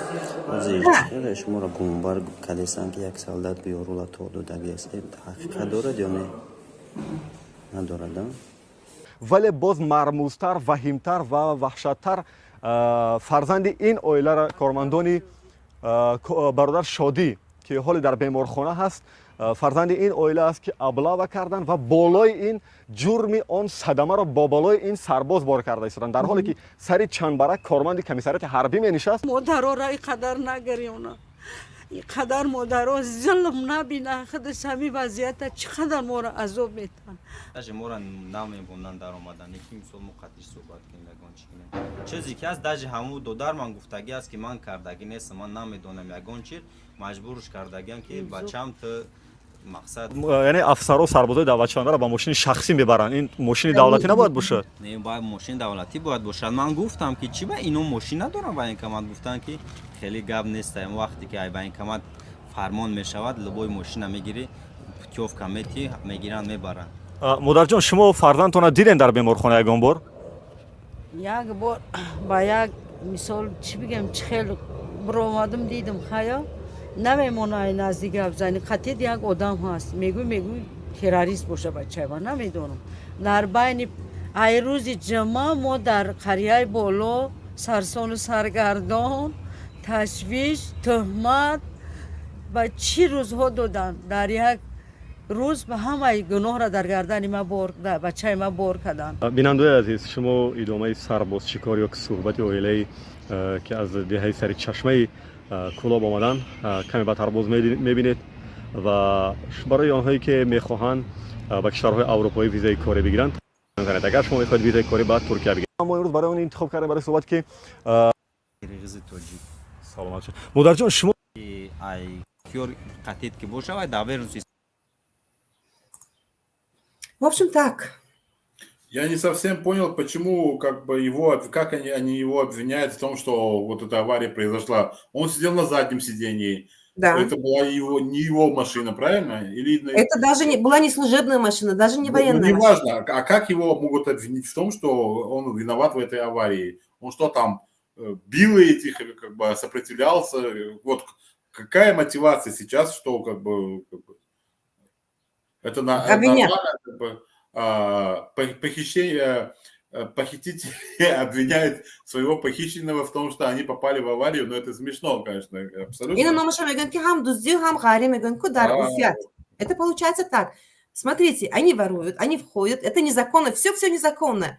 Хам дуздию мекунан, получается, охрыши был даво мекунан, в данное время обвиняет. А интересно, это вообще сотрудники военкомата или нет? Вот у них вообще есть? Потому что, может быть, это вообще как бы левые люди, которые Они просто ничего не показывают. волонтерами работают. Вот тут было, давайте вот дальше посмотрим, да. хел яъне афсаро сарбозои давлатшавандаро ба мошини шахсӣ мебаранд. Ин мошини намигапа қапидан ҳамашон. ки истодааст пушти дари он беморхона ки шуморо намебаранд? Ризоев Асад аим комиссариати Клоба. шумо баъд нагуфтед ки ҳақ дорен, яъне ҳаққи конститутсионӣ шумост ки фарзандтона бубинед? Ма гуфтесам мора аму санитаркаву ҳама каста гуфтагия ки раҳ натен. ҳатто даҳани дарда мераем коргарои духтурхона аму урология да хавуш кардан ҳамо раҳ намета ки будрон бача. Урологияда нафаҳмидам, барои чи дар урология хуб аст? ай намедонам ба чӣ сабаб аст вақти ай сар шикастагӣ вай даст шикастагӣ вай бояд шӯъбаи осебшиносӣ бошад ё ки шӯъбаи асаб бошад вай сар осеб дидагӣ не ки Там и у врачей тоже, да, какие-то непонятные, где урология, где травматология, там наша медицина называется. Смотрите, там Ризоев какой-то, там с военкомата, да, получается? Этого человека не арестовали. Никакого решения суда нету. А к нему он является жертвой, в аварию попал, по их вине в аварию попал. Никакой там, они должны, наоборот, они должны обратиться в прокуратуру куда-то, чтобы вот так получилось. Они взяли топ-дудан буазна, получается, что обвинили, что нет, ты сзади сидел, поэтому там у меня авария была, ты там что-то сделал. Получается так. Я не знаю, какой мотив сейчас у них идет. И теперь человек лежит в больнице, он пострадавший, к нему не подпускает даже мать. Ну, вот, а это уже заложники, взяли заложники, пожалуйста. Вот, пожалуйста, это уже заложники. Целый букет просто этих, как его? Он даже не, как его? Он не заключенный, он присягу не принимал, чтобы там какой-то, я не знаю, карантин какой-то пройти. Он просто обычный гражданин, который сейчас официально находится в больнице. И в первую очередь доступ семьи к нему должен быть полностью обеспечен. Это еще, я говорю, это вот целый ряд букет этих, как его, статей. Сейчас вот эти люди, которые они как, ну, где-то на 15 лет они уже заработали, честно говоря, по уголовному. По уголовному кодексу. Если это была бы демократическая, действительно демократическая страна, а не коррумпированная, вот они бы получили. Это, смотрите, нарушение, у них идет нарушение, сплошное нарушение. В демократических странах, наверное, такого понятия как такового нету. И таких статей, наверное, нету. Облавы там нету, по крайней мере, да. Смотрите, вот дальше, что они там говорят. Дальше еще было интересно. Урология. шумо худатон духтур ба ягон роҳу восита натонистем бародаратона бубинед? историяша пурсид. ман пурсидам ба духтурои навбадор гуфтанд ки историёшон дар ин ҷа нест, дар дасти ҳамун духтурои шӯъбаи асабу шӯъбаи шикастабанд дажи ҳамунон история ягон танишон додагӣ нестанд.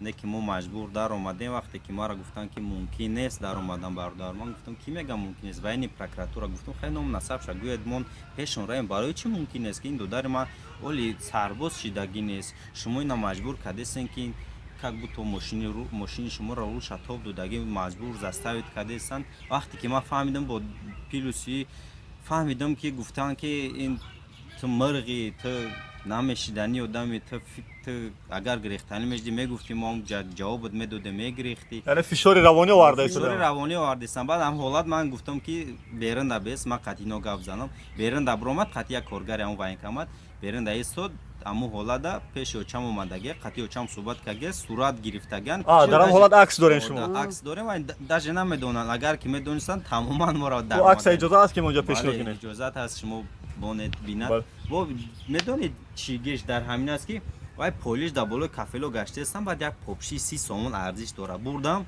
وقتی که دیدم در پای کماندیر است گفتم که ای بچه ما پاپشی رو بطر آوردم که باوایا. بعد کماندیر ای پوش کشید میگه پوش چونون تعدیدش کردگن که گودک غریب نمیپوشاش نمیپوشاش. Вот, ну это без комментариев, ну если тапочки, ну это... И самое главное, вот, пожалуйста, заметьте, что запрещает кто, ну, по крайней мере, они говорят о военной прокуратуре, то есть... Этот орган, наоборот, должен был пресечь сейчас, как бы, да, всю деятельность вот этих сотрудников своих, имеется в виду этого военкоматов, а его сейчас держать как важного свидетеля, как бы... Как заложника держит его. Да, его, как говорят, нет, комфортабельных условиях. Как преступника. Ну, я говорю, а он сейчас важный свидетель в этом деле против, как бы, сотрудников военкомата. А его сейчас держат как преступника, в качестве заложника, не допуская никого к нему. Сейчас, может быть, даже, как бы, если, я не знаю, они смогут нанять адвоката, чтобы адвокат разобрался в том, ну вот, как бы, журналист пока только задал вопросы, мы не поняли, как бы, что там совсем все плохо. То есть адвокат, он должен, как бы, сейчас они должны нанять адвоката, да. И по всем этим статьям просто как бы, составить, как бы, заявление, да, от начала и до конца, и потом обратиться и в Генеральную прокуратуру, и в военную прокуратуру, и в аппарат президента. Смотрите, да, вот интересно тут было. Тут они говорят, что военная прокуратура, да, вот эта охрана, как бы охраняет его военная прокуратура, так? Его как бы его как преступника охраняют. Его так напугали, этот парень даже, он босиком, так? Он даже боится одевать сланцы, 30 сомон. Собственные тапочки, да. Собственные тапочки он не смеет одевать. Ее так обвинили, значит, полностью грузит кардиган, да? Ну, тут как бы речь идет опять же как бы о низкой грамотности, юридической грамотности. Понятное дело, что он не понимает, не разбирается в своих правах. И, соответственно, вот как бы его просто запугали. И, как бы, сейчас он может, например, абсолютно требовать полного разбирательства, судебного разбирательства над всем произошедшим. Но, еще раз говорю, для этих людей нужен... Вот проблема это проблема всего Таджикистана. Вот со мной сколько людей сидели, там человек 500 за эти 9 месяцев. 90% из них вообще не имели адвоката. Либо у них нету денег на адвоката, либо они просто не доверяют адвокатам, потому что они видели, ну, они же не разбираются, вот эти, которые бесплатные государственные предоставляют, там один со мной сидел, и его обвиняли в экстремизме. Вот, а как бы в день задержания, как бы его задержали еще, когда ВВС, его там жестоко избивали, и ему предоставили, соответственно, государственного адвоката. Так вот, как бы он должен был, его заставили на камеру признаться в том, что он совершил. Адвокат вот, должен был, да? Нет, вот этот задержанный. А у него, как его, голова разбита, отсюда кровь идет. Вот. И все это происходит в присутствии адвоката государственного. То есть адвокат, то есть там камера снимает как бы этих, как бы следственных, и он должен признаться в этом. И как бы адвокат там же стоит возле оператора и смотрит как бы в картинку. И адвокат подсказывает оператору, говорит, чуть-чуть ниже возьмите, а там кровь видна. О, боже мой. То есть вот это называется адвокат. Да, вот. Это карманные адвокаты. Да, поэтому многие не доверяют адвокатам. Я поэтому многим сам помогал. Вот как бы там же заключение приходит уже когда закрывает дело, как бы, да, чтобы человек готовился к суду. Угу.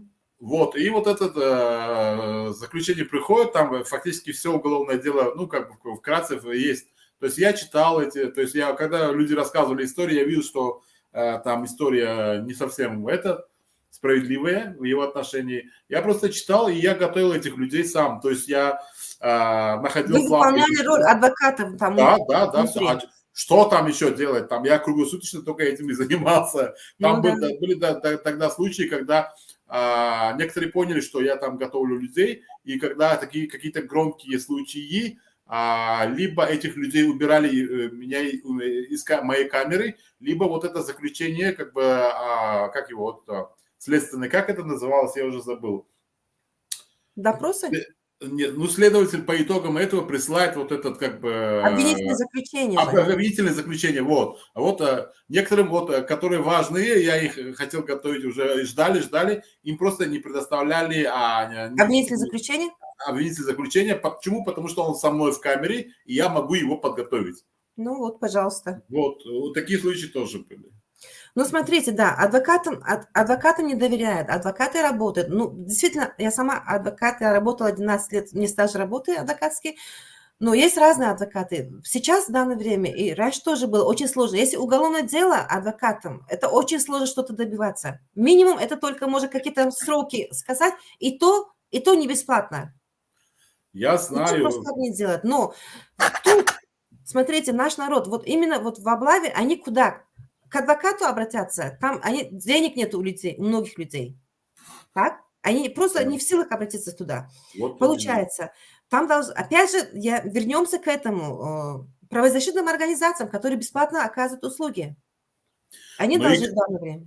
Они же, силы у них не безграничны, у них там 1-2 адвоката тоже, сидят, а это на 10 миллионов населения, это Это очень ничего. мало.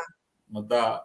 То есть тут речь идет, скорее всего, я говорю, как бы, то есть вот эти правозащитные организации, в конце концов, у нас вот есть коалиция, да, там против пыток, то есть вот это огромное, то есть десяток правозащитных организаций, они должны, например, если они хотят как раз вот полностью раскрыть эту проблему, да, сильно, реально повлиять на это все, они должны объединиться, они должны как бы написать совместный огромный проект, чтобы масштабно заняться этой проблемой раз и навсегда. Масштабно.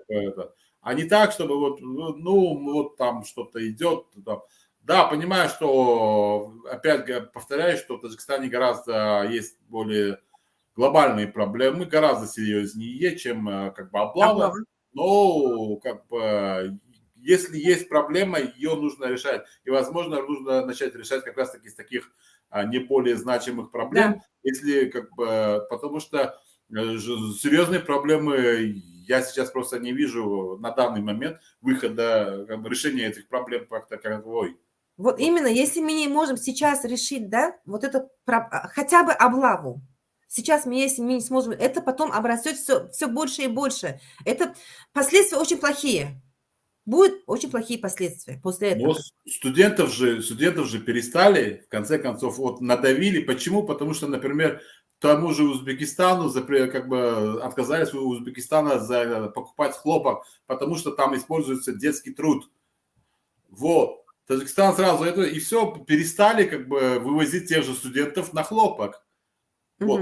Какая эта проблема была общереспубликанская, которая еще с Советского Союза, да, когда на картошку там куда-то в Беларусь вывозили и все такое. То есть это была советская традиция. Хайрулла, вы извините меня, хорошо, мы сейчас на картошку, на хлопок не идем, но мы же зато идем на маршировку. Это совсем... Вот 4 раза маршируют. Наши кадры маршируют, наши студенты, наши ученики маршируют. А на это что скажете? Ну, это совершенно... Для меня это полный маразм, потому что,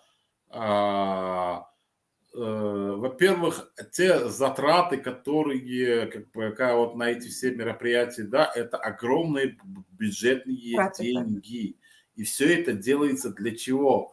Самое интересное, ради кого? Ради одного человека.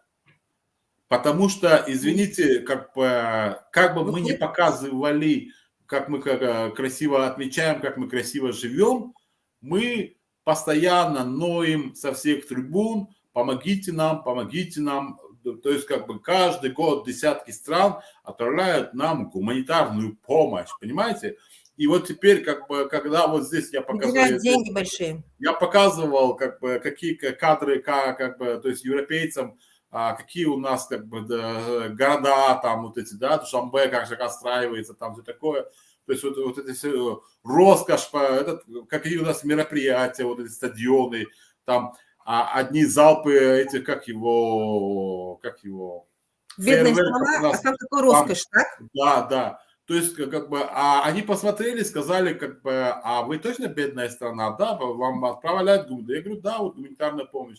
И вот эта гуманитарная помощь, как бы, отправляется на небо в качестве фейерверков, понимаете? Например, здесь, ну, вы сами прекрасно знаете, как в Европе устроено все, да? Чуть-чуть, как бы... В Европе все по-другому.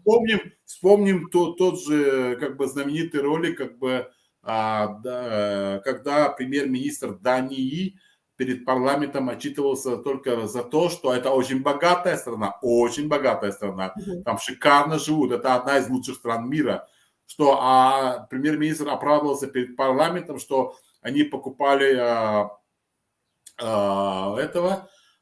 двух слонов, и у одного слона был друг, верблюд, и они вынуждены были выкупить и этого верблюда, потому что он был другом с этим слоном. И, то есть за одного верблюда, то есть как бы она отчитывалась перед парламентом, и она говорит, еще не смейтесь, они там все начинают смеяться. То есть как бы, чтобы не разлучить друзей, они выкупили, но она должна, вот, там бюджет Дании, он просто огромный. Это маленькая страна, 5-миллионная, но они просто шикарно живут. Очень богато. Вот уровень. И теперь, когда показываешь, то есть они сами это могут посмотреть, все наши государственные каналы есть на спутниковом этом. То есть что вытворяет наше правительство на этих всех мероприятиях, какие там не верят. Памятники строят, вот эти фалосы огромные сейчас вот в Душанбе поставили в честь 30-летия, как бы непонятно, что это такое. То есть ломают при этом огромное количество как бы жилых секторов, где абсолютно прекрасно люди живут в хороших домах. То есть вот это все видят, и они не понимают, они просто, скажем так... Неужели это бедная страна? Да, они не понимают вообще логику наших властей, понимаете? Они пафосно, да, живут, получается, вот это все. То есть, они не считают, что это здоровые, с точки зрения этого, здоровые люди, потому что нормальный человек не может так поступать, когда у тебя миллион мигрантов, когда у тебя нищенствует, как бы, 40% населения живут на хлебе и воде, а ты устраиваешь вот такие пиры.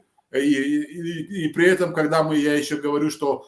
и при этом, говорю, у нас как бы обычным гражданам так пировать запрещено, потому что у нас не только свадьбы большие запрещены, но и отмечать день рождения запрещено. День рождения тоже запрещено. У них тут уже просто смех прорывает, говорит, вам нужно больше открывать, говорит, это, как бы, психиатрских этих, ну, как бы, психлечебниц вам надо больше открывать, по-моему, у вас с этим проблемы, говорят. Просто потому что, они не понимают, это не абсолютно... А если вы скажете, что у нас еще воруют, у нас еще облава, наверное, в это вообще не верят. Они в шоке. Коррупция какая-то.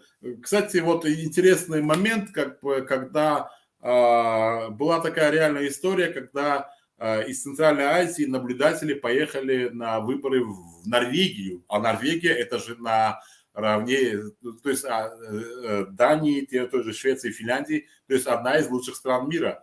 Хотя она находится, например, да, вот на крайнем севере, да, они прекрасно живут, там просто огромные цены, это, то есть очень дорого, и при этом все они прекрасно живут. Так вот, на выборы туда поехали представители всей Центральной Азии, ну, СНГ поехали, включая из Туркменистана. Вот. И самое интересное, когда они зашли в избирательный участок, представитель Туркменистана сделал замечание, что как бы они неправильно проводят выборы. Я сейчас скажу, что какое замечание. Но самое главное, что, во-первых, у норвежцев был шок они не поняли как бы замечания, но во-вторых, они отметили и потом как бы согласились и приняли как бы они изменили вот эту процедуру. Он сказал, у ваши вот эти ящики, урны для голосования, они не запечатаны, то есть они открытые. И любой человек может туда вбросить сколько хочет. То есть Это представитель просто, Туркменистана. голова, из Туркменистана сказал, говорит, вот так, вот так. То есть как бы у норвежцев, конечно, компьютер сломался, имеется в виду мозг, они не поняли, как бы, а зачем сбрасывать туда, зачем? Ну, то есть, как бы, у них же нету такого, то есть, вот это все, фальсификация, то есть, наши же, как бы, четко вот это все. То есть, а потом они, когда догнали, что вот это, они согласились, ну, да, в принципе, теоретически это возможно, и потом согласились с этим. Как бы. Но там такого нету, это у нас так. Я еще раз говорю, они не поняли вопрос, как бы, замечания, ну, а зачем это, то есть, ну, извините, как бы, в той же Швеции, да, до наплыва этих огромных количества мигрантов в Швеции вообще не закрывали двери на ночь. Да. Да. Вот, сейчас они начали закрывать, потому что воровство, вот это все есть. То есть вот как бы вот такие примеры этого всего. У нас такой менталитет может быть. Ну, было же все-таки раньше, это когда говорили, что на пятничную намаз, когда шли, вы просто веревочкой как бы ограждали ту же лавку и шли как бы читать намаз в мечеть, да, на рынке, и никто это не трогал. Это же не с воздуха, как бы, это все было.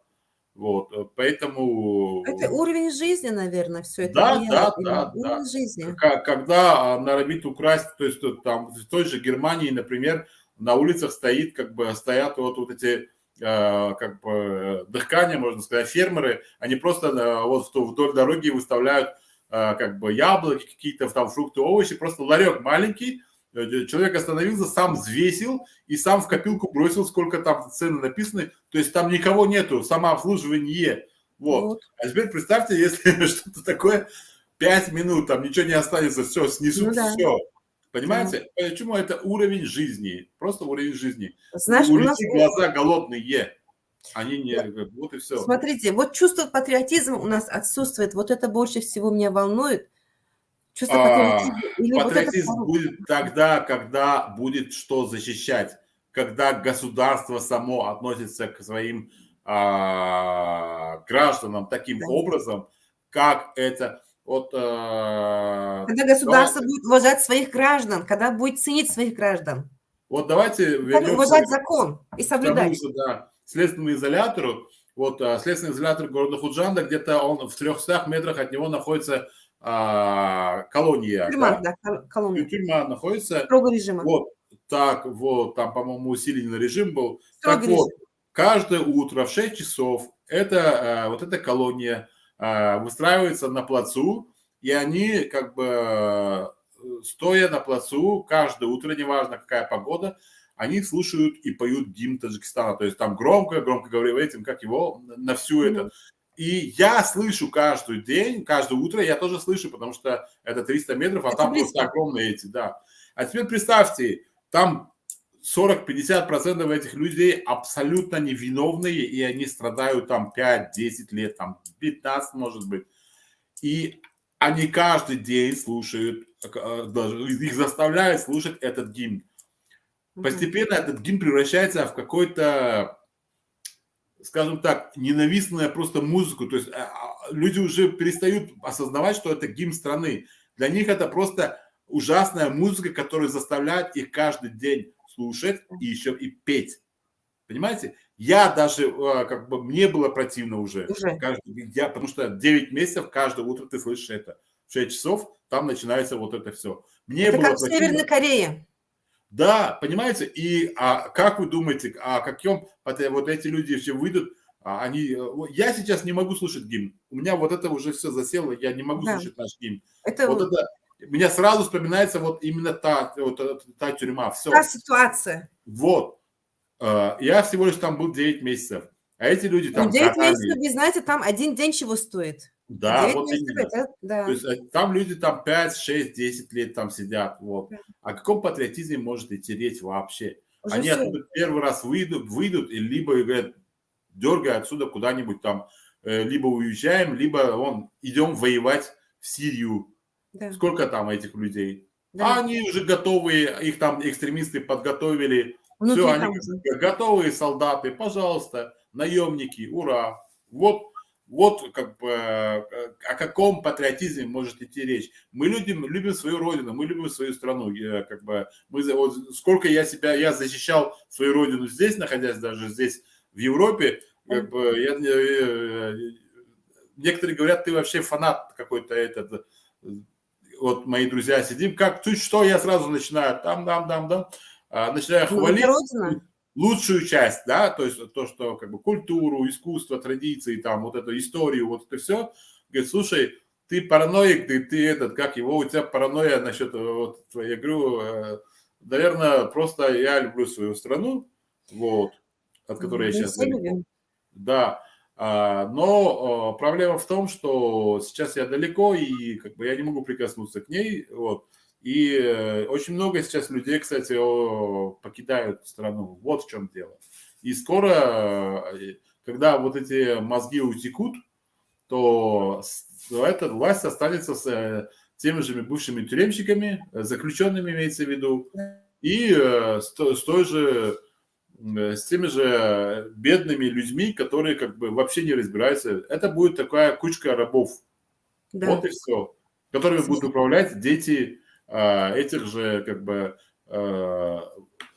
коррумпированных чиновников, а потом их внуки. К сожалению, это так. Смотрите, у меня еще один есть, как раз таки то, что мы сказали. Давайте посмотрим, а потом там дальше не этот. وقتی مجبوری زوریه که در کوچه‌های شنبه مردم با صف قوای مسلح میبرن قربانی همین حادثه شدن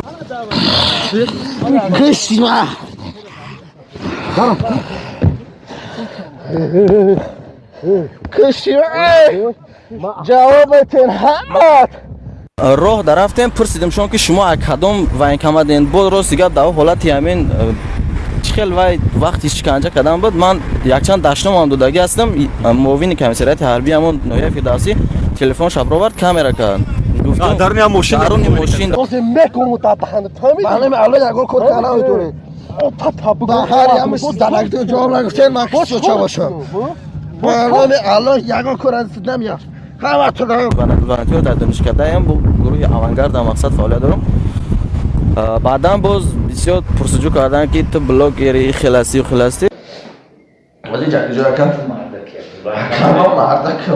مردکم ما یکم سرکشی نکردم این نوایکان ایجا فیداسی این فیداسی چند مرد من نمیدم میسونم مردکی همیه من مردم میگفتم با پای خودم میومدم نگاه افتادم من با پولیس دادون لوی کشکم رو آوردن خود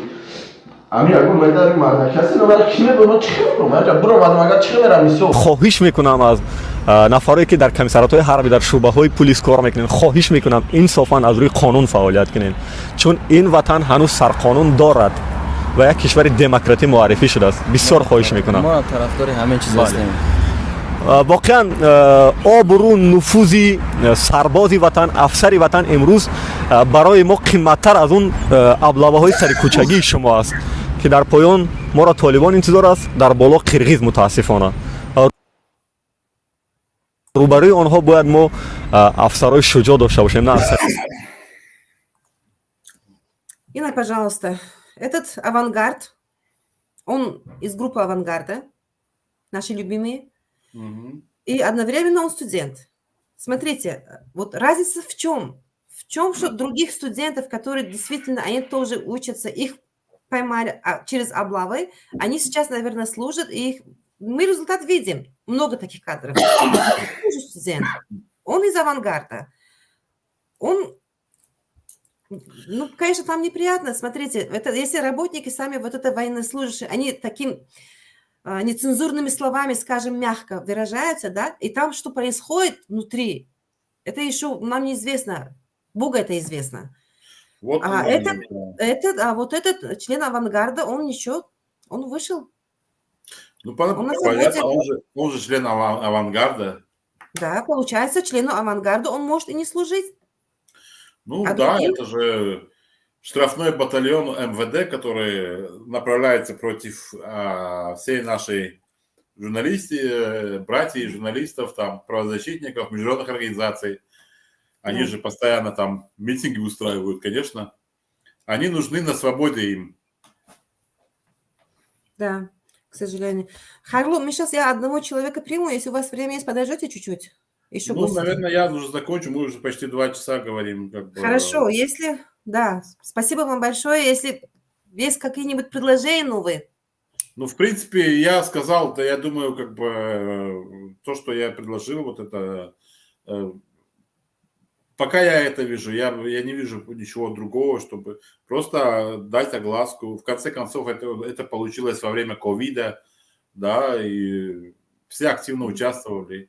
То есть можно это все сделать, и просто чтобы реально поднять масштаб этой проблемы и, возможно, что-то решить.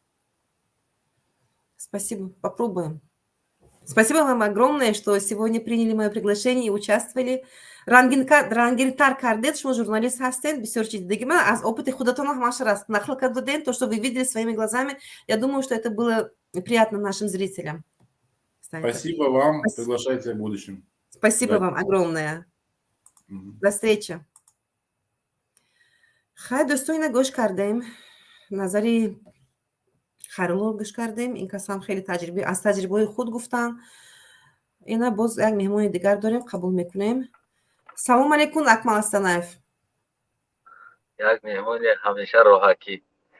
یک مهمون постоянно مهمون داریم که این کس مخلص برنامه هستن و گفتگوهای بسیار مخلص برنامه بعد که مخلص خود شما هم هستم نمیفهمیده. زنده باشه. خوبه نمکسه سوزین. سلام به شما و به بینندگان. شما خیر راستی موضوع حربی است. من فرنگیس. گویم که برادرم خیرالله میسول است. اون چیزایی که همه حربی را در زندان ها دیدگیشم و بیشتر حقوق هم گپ زد اصلا. ما فقط ابلا. من شاو تو ساعتی حربی 7 من در باره حربی مقایسه گفتگی هستم. تاجیکستان، قرقیزستان، قزاقستان، ازبکستان و از آن جمله اروپا و غیره ها. ما هیچ گوه نمیگیم که همین حربی ما برای چی در کار است؟ همین قدر سالدات اصلا برای چی در کار است؟ در حالتی که ما وظیفه سالدات سرحد و جایهای استراتژی و غیره چیزها را بگوییم که نگاه حمایت کردن. در حالتی که ما به غرض 4 تا ایرپورت، 4 تا ژelezniční وокزال گوییم که دیگه یگان چیز استراتژی نداریم. زواد پواد خیلی چیز نداریم. راه داریم از خیتوی اخران شخصی گرفتگی است. ترازو موندگی پول میگیره. دیگر ما یگان کارخونه یگان چیزی نداریم دولتی که سالدات رو حمایت کنه. вообще-то количество солдатов که ما داریم چی در کار است همین. من همیشه اصلا حیران هستم که چی در کار است. بعد عجیبیش دری است. 79 میلیون دلار سالانه расход حربی است. 79 миллион? 74 может быть? خطا نه 79. 79 میلیون دلار ما سالانه بودجه حربی расход میکنیم. Неужели гречка هم قیمت باشه؟ قطعی прилёвка. Там же як-то гречка есть, макароном газ. Ну, я говорю же, вот, неужели макарон قطعی гречка прилёвка هم قدر нархش قیمت باشه که ما 79 میلیون دلار расход کنیم در حربی. Ну, опять же, коррупция. پس این солдата برای همون сума просто списать کردن میبرن این солдата. ایرا میقپن. ما реально ما نمیگیریم مثال 500,000 солдат. میگیریم 200,000. Но ما качество تیار کنیم. او солдати که بیچاره راه گشته نمیتونه. ای گشنگی راهش رفتگی ای در کوچه سگ نمونده تو پیشکش هر کده خورده استن.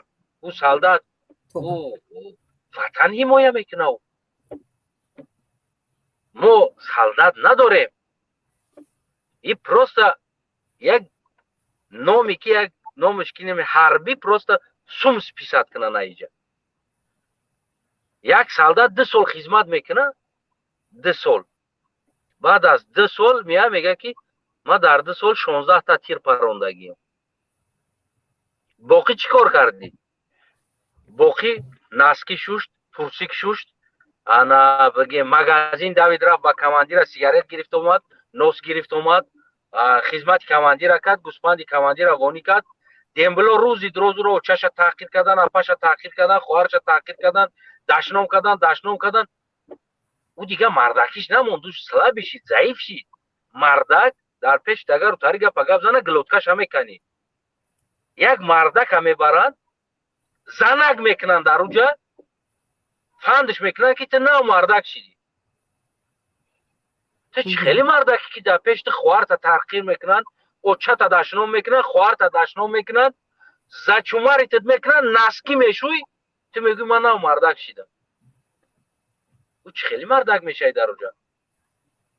Ту набаро дар кӯча мардак будӣ. ин ҳамун комбинати заиф кардани мардо ҳаст. Марда заиф мекунад ӯ комбинат. яъне ки армия заиф мекунад, шумо чунин гуфтанӣ ҳастед? Заиф мекунад армия. ба ҷое ки барои мардак барои бибинед имрӯз модари тоҷик дар пеши бачаҳои тоҷик дар Москва таҷовуз мешавад, хати дигар миллатҳо меравад дар дарини вагон, хов меравад дари вагони дигариш 50 та тоҷикай ку рпкш намепарад. Барои чӣ? Барои ки номуси ёра дар ҳарбӣ мекушанд. Аппата фалон кунем, очата фалон кунем, хоҳарта фалон кунем, фалони аппа, фалони оча, фалони хоҳар, занта фалон кунем, зани нав гирифтӣ. Инами ҳамин чиз хати ҳамун номуси ҳамунро ғурура мекушанд. ин чиз таҷовуз кардан, ҳақорат кардан обична мешава мемона. яъне ки ягон грамм чувствои ғурури ӯро намехезонад. агар хизмат рафта нарафта бошад чӣ? номуси ӯро трогат намекунад. ҳозир ҳамин то охира бугум, баъд саволотуна бутед. яъне номуси ӯро намерасад. сабаб ки бигем ки ира уже заиф карданд ва вақте ки поколени боло заиф шидан мегира, ҳама вақт поколени поён ай боло ирод мегира, яъне ки ибрат мегира. вақте мебинад ки поколени боло заифай, поёнам дигам хел заиф шида рафтан мегира. насли нав заиф шида рафтан мегира, поколени на поколени. ғурур пайдо намешавад.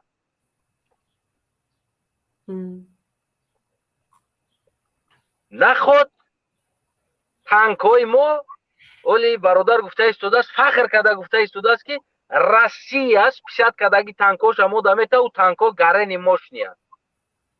мо 200 чанда танка дорем, ман шав дидам. 244 танка дорем, 24 хел танка дорем. Но танка не общий военный техника, 224 танк, танка буд.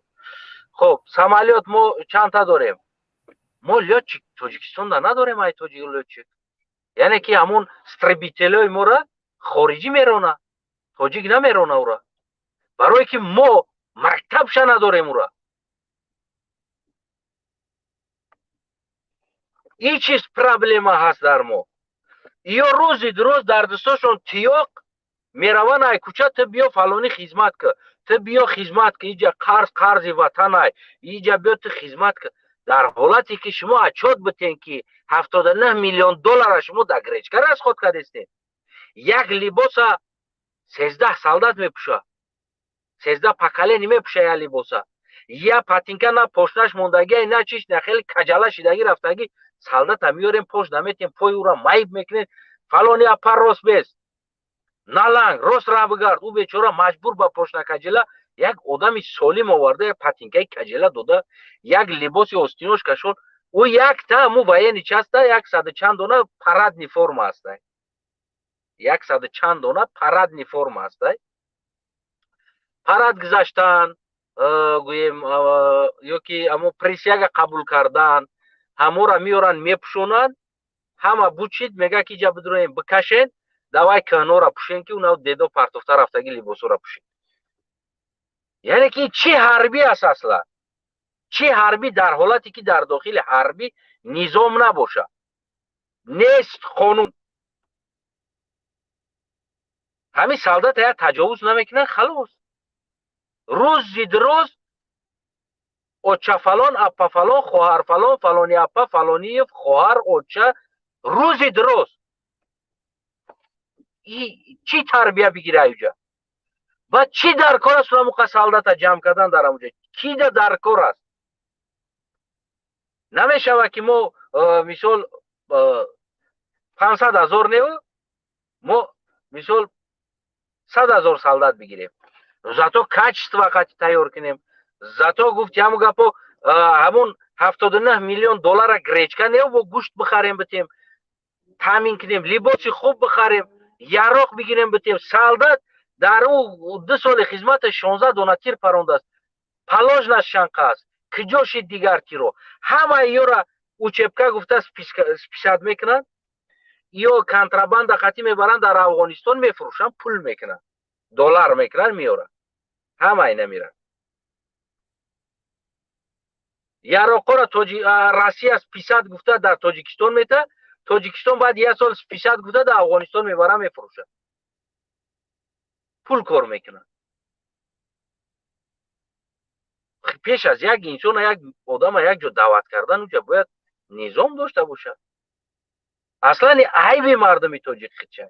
айби мардум аст. хомӯш истодан. ҳамсояро бурдан иш хомӯш истод. дар қишлоқ омада хомӯш истод.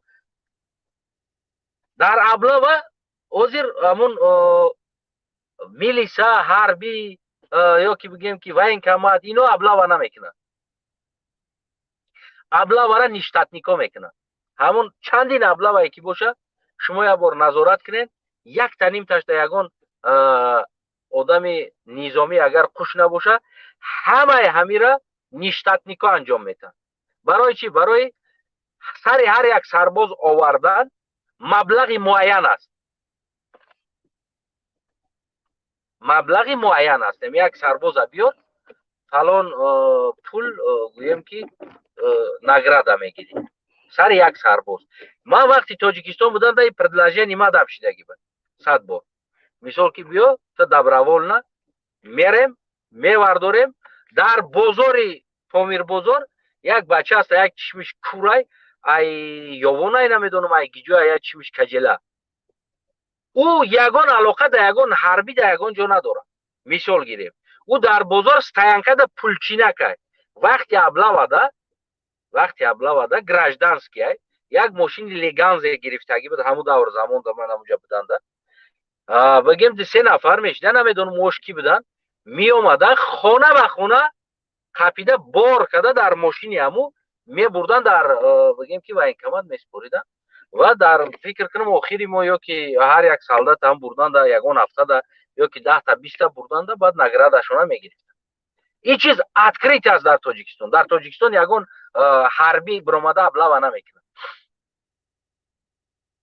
ва ягон таю ҳуҷҷат ҳам нишон намета, ӯда гарантӣ метан ки барои кортон суд намешен. ҳеҷ қонун нест. шумо бикунен, бигирен, биёрен, иҷара мо пир кунем. барои ҳамон вақте ки мардум агар биқапан, якта дуташа бизанан, бикован ку чӣ документ дорӣ, ки то омадӣ вообще-то, тай военкомати, ки ҳози Тоҷикистон да сезони аблавада.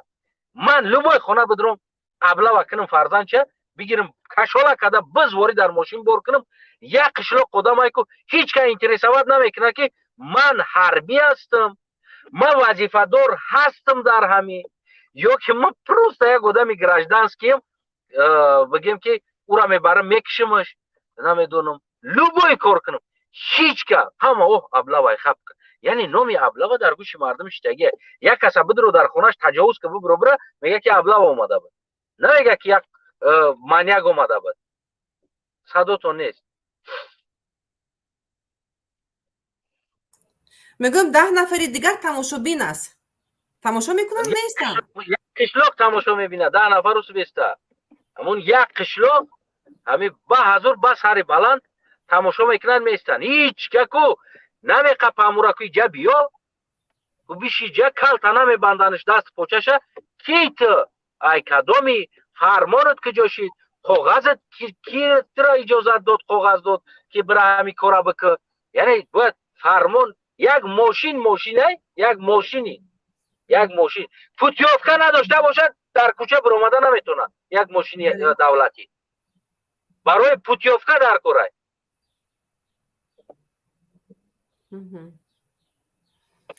ё гражданский ҳеч ка надорад ман мегӯм ман худо медонистагӣ номаш давлат буд кури давлат мегуфтанд ва худо қасам медромад хонаи одамода ку мевардошт одамора мегирифт мебурд дар ҳам бозор стоянкада пулчинак буд тобистонда тарбуз мевард тарбуз мефурӯхт сезони аблавада солдат мефурӯхт мерафт вай кӯча меқапид меомад договор доштан хати военкомат меовард меспорид бигем ки ништатник буд пул мегирифт и ягон ҷои пинҳониш нест ҳозирам ҳамин риштдору намо ришт доран намо бибинен агар видеода наворот аҳамият ден аммо ҳамаи ё бигем ки ништатникон ё договор қатиян сари солдат пул мегирад 300 сум 500 сум сари солдат пул бигирад имрӯз тоҷик живой товар шидаги айхонаи очаш медиздӣ меёри дар давлат дар военкомат меспуриш 500 сомон пул мегирӣ залалат кардааст тоҷики бародари худро бурда супурда истодааст ҳеҷ барои он ки падар модар қишлоқ аҳолӣ маҳалла шаҳр похриншонай ки чӣ мешавад дар оҷа намега ки фардо фарзанди мара ҳами кора мекунад айман нестку меган рафтан мегирад саршона халтан проблема сари аст кудут ша биқапен бизанен калта бибанден ку документоша бинен ки аст ҳама одам ӯ на документ нишон метаҳад на гап мезанад на ҳичи барое ки мега хай биги биё метавонӣ биги биё пулта биги сари солдат 500 сомонӣ ё 400 сомонӣ ё 300 сомонӣ чӣ бисёрай саграи гишна мерава аблава мекунад дига сагра намегира меёрад неку фикр намекунад фарзанди худаш ҳами чӣ меояд ӯ ҳеҷ чиза фикр намекунад проблема сари аст мо мушкилӣ дар ин чиз бисёр дорем мо техникаи ҳарбимона ё ки яроқи ҳарбимона ё буҷаи ҳарбиро агар назар кунем мо солидни буҷа расход мекунем 79 миллион доллар солона мо бисёр солидни пул аст ки бояд ҳар як солдат гуфти ҳамун гапо мо чанд ха солдат дорем 79 миллион доллар 360 рӯз ман ба шумо мегӯям солдат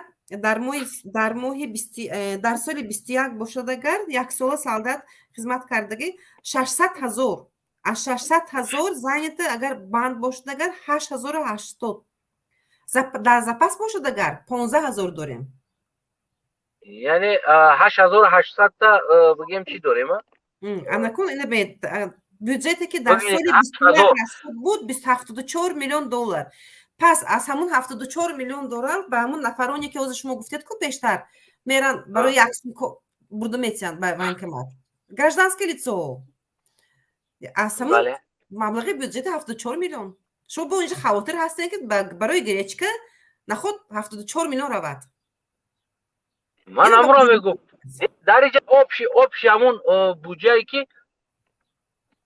бигем хурду хӯроки сарбоз либоси сарбоз ва гуногун гӯем ки ҳамон чизе ки ҳамун яроқ таҷҳизоту ҳамаи ҳамин чиз ворид мешавад дар ин сумма яъне ҳамаи ҳамин чиз мо танка истифода намебарем мо яроқ истифода намебарем мо 6 доная солдат тир мепаронад мо дар ин тараф дар либос мо расход надорем мо единственни ҳами гречка метиҳем солдатуда барои мегӯм находи гречкаи қадар қимат боша 79 миллион доллар солона мо расход кунем дар ин чиз военный чӣ надорем не самолёт дорем военный самолёто дорем лекин кадр аз куҷо охи мо военный самолёт будан қатъи мо надорем ҳамун школаи ҳамура ки мо истребител ёд битему солдата ё ки як сарбоза ё як офитсера ки ӯ тайёр шава мо мебарем дар хориҷ мехононем мегирем меёремашура намедонам дигар чӣ аҳвол мешава уҷа من باوری دارم امورا توجیکا ای نمیکنن امو چند تا سامالیات استریبیتیل داره من شب دیده بودم امون ویکیپدیا روزی بینین من میگم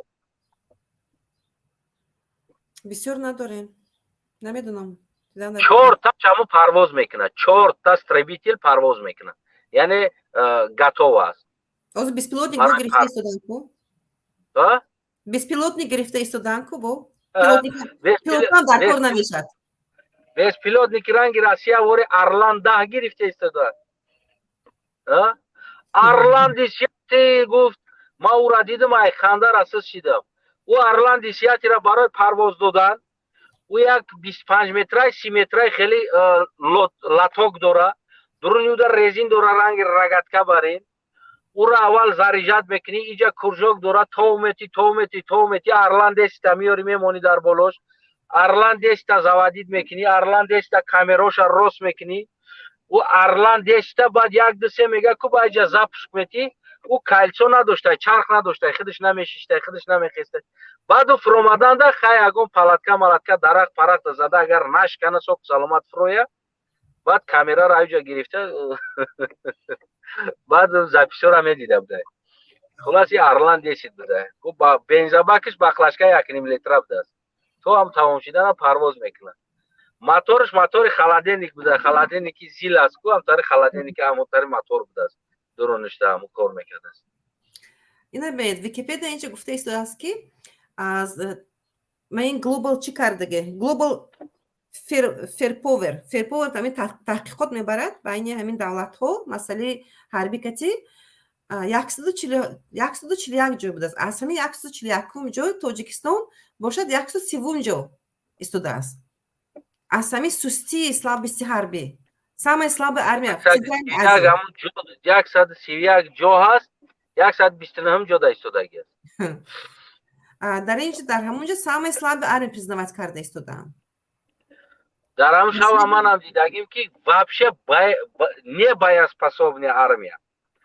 барое ки нест дар онҷо армияе ки боеспособный бошад агар ки бибинен қирғизистона бибинен қирғизистон дар тамоми ҳамон соҳаҳо яроқдорӣ бигем ки мода чӣ дар кор аст солдате ки мебарин ҳамҷа дар дуруни част наски мешува мегарда намедонам гречкаш мети бечорара ҳақоратш мекунӣ чӣ дар кор аст ҳамо дар ҳолате ки мо стандарт метр 75 боло қад боша мисол 80 стандарт боша қабул кунем ура дигарёшаҳо бигирен як училиш рост кунен военный училиш бираван ҳамҷа дарс бихона кам таракак дар бораи ҳам чиз ёки 6 моҳаш кунен вошаку 6 моҳ тамрин кунан военный ҷавобш битен бирава тамом дигарёша чӣ дар кор аст ҳаму соф бечора камбағал хунукзадагиву ранг рӯш кандагиро овардааст дар ҳамуҷа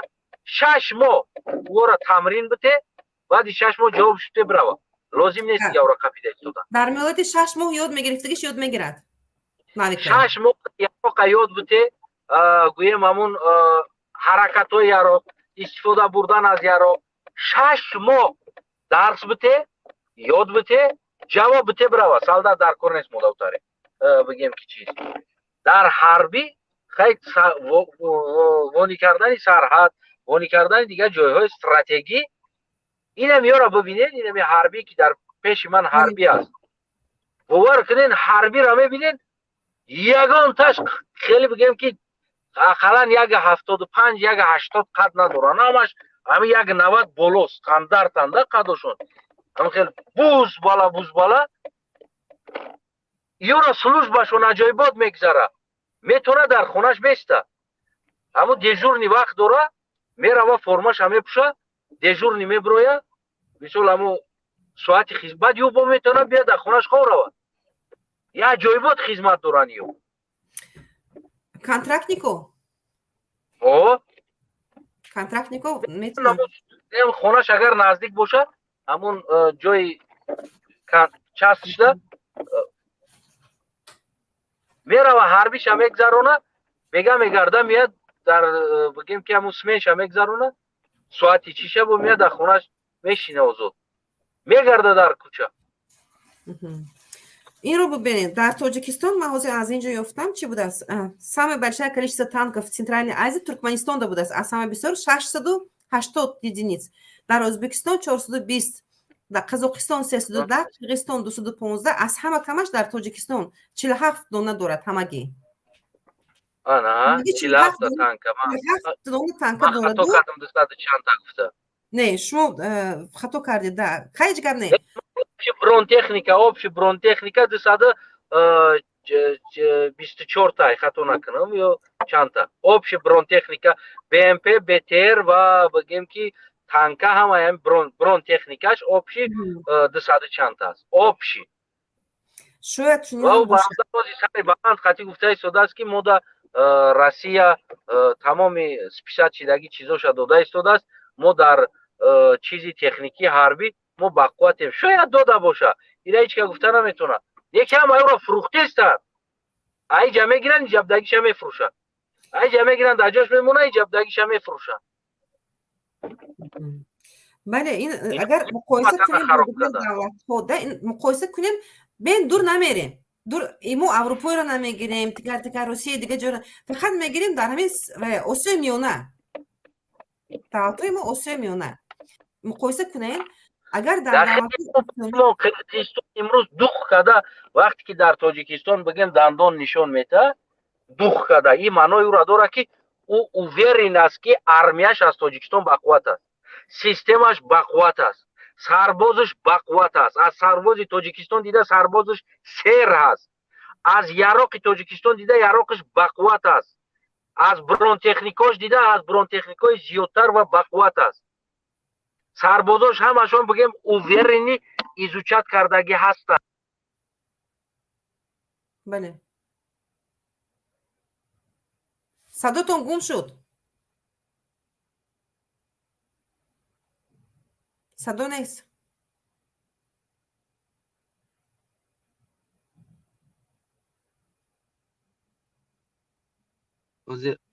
حالا خوب شد صداتون گم شده که اینجا از ما در بلوتوث داخل شده بودم خیلی ویم در حالتی که ما در حالتی قرغیزستان برای ما حمله میکنه این باوری داره که اوورینی است که سربازش یک سربازش در 10 سربازی ما بگیم زور میاد برای ما باوری داره زیاد است اگر فقط تانکر گیریم از تاجیکستان از قرغیزستان 215 دارد ما فقط تانکر من از تانکر گرفتم از تاجیکستان همگی 47 100 هم نداریم ما برای همین اوورینه است فروخته ما خیموندگیش ما مالی کاسا کداگی فروخته پول کداگی دیگریوشا دبی دا بچه‌اش نبروش کیف کداگی رستم و دیخ کداگی خوندگی در آمریکا پول در کار بود فروخ بیانی تکنیکورا автоматора вооруженка да мо численности яроқи мо ку просто дар болои коғаз аст дар асл у чиз нест надорем аму чиза агар ҳамҷа биган ки мо да 500 та гранатомет дорем ку ман мегум дурӯғ меган ҳамҷа 50 дона мондагия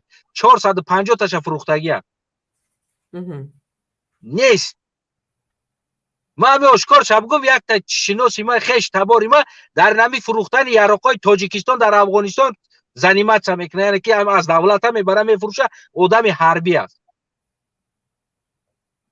пагравоизда кор мекунад конкрет намегӯяд ки нами яроқҳоро полни рост аз дигар давлатҳо хайрия метан садақа мо армияи садақа хати зиндагӣ дорем худмонам садақа хатием армиямонам садақаву хайрия хати зиндагӣ мекунад кадоми ягон пистолет ёрдам кунад кадоми 4 пачка тир ёрдам кунад мо намехарем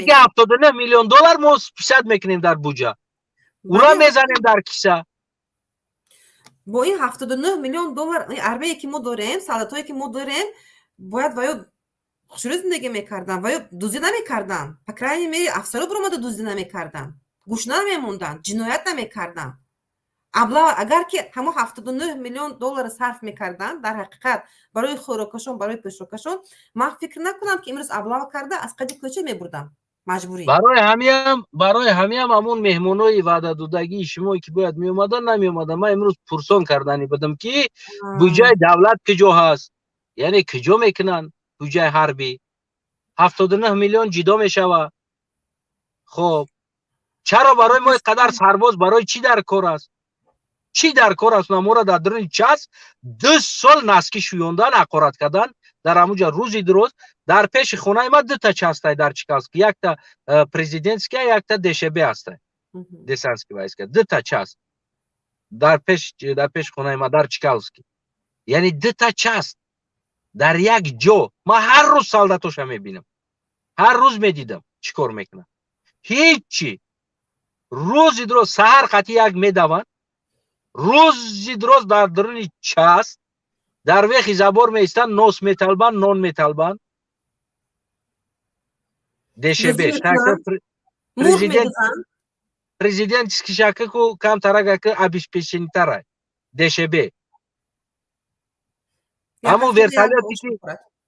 همون ورتالیاتی که سیومکا کداگیان ای ورتالیات میپرن سربازای ممالی رحمان کو میریم قرغیزستان هم میگیریم aynen در همون دشبه سیوم کشیدگی است در همون بگیم که پیش بالینسا دامو چیکالسکی دا پشتی اوزل سویازدا через того что چیز زدگیان نه خیلی فنر زدگیان بود через то что фанер زدگیان هم ورتالیات در همونجا ایستادگی است aynen یعنی که زبورش پس تکه رو آدم هم میجاش دمی از زبورش سالدات های پارا میگذاری اکانوس نداری اکانوس اکای تیموس یا خالتا نوس بخار کماندیر مرا نوس گفتگی کماندیر سالدات گفتگی بگه یا خالتا نوس پیدا که بیار بزوی میگه بگی بیو سالدات مجبور ای که برا به طالبه با اورا یا خالتا نوس بگیره بیا یعنی سالدات با گدای مجبور میکنه چی لازم است نمی ابلاوا چی لازم است لباسای سالداتای ببینید رحم آدم میبیود و پاتینکاش و موزش ببینید چه کلون است سه پاکالنی پوشیدگی موزه را آفرین و موزه کل با توقت کردیسته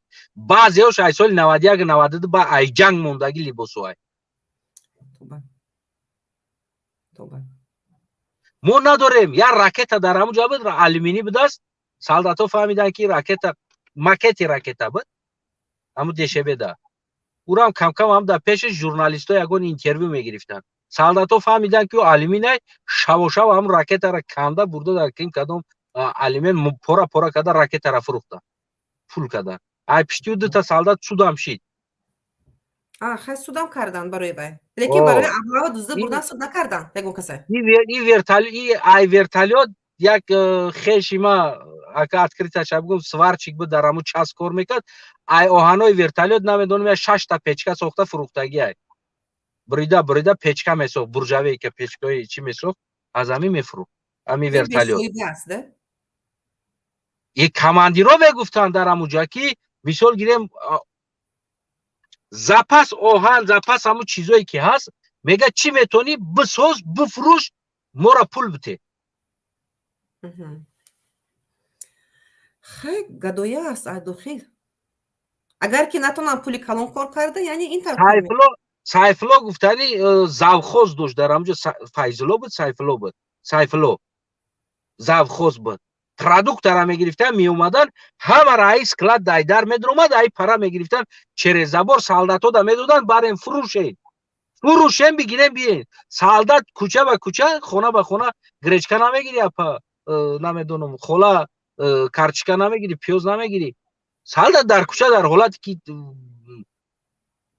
مول چی را بفروشن و کماندیرو خونهشون میوردن مول حربی همسایه ما بودمش خونش میوارد خیلی هفته ایجا بور کده با کلوب روی میکدن ایجا بور کده تاکسی ها دا ماشینو را در بلوش ماشین از عکس میکدن ینگا پول نیروز کانتر بیزنسمن بود میومد کارتوشکا چند قدر کرای 50 خالتا تمام مردک جان هم 50 خالتا کارتوشکا در کرای کلین دارم مردک شب تا سهر سالداتو را کارتوشکا میکشون میوارد یا سهر خطی میفروختن نمیدونم برای چی یودا سالدات در کرای این تو شما خودتون دیدگی هستین نبلودت کرده هستگی پس وی میگوزم میویدیلی ما همه نام فامیلیش میگم نه که نام فامیلیش نگوین نگیرن برده بو محکمشون کنن ممکن از کار رفتگی باشن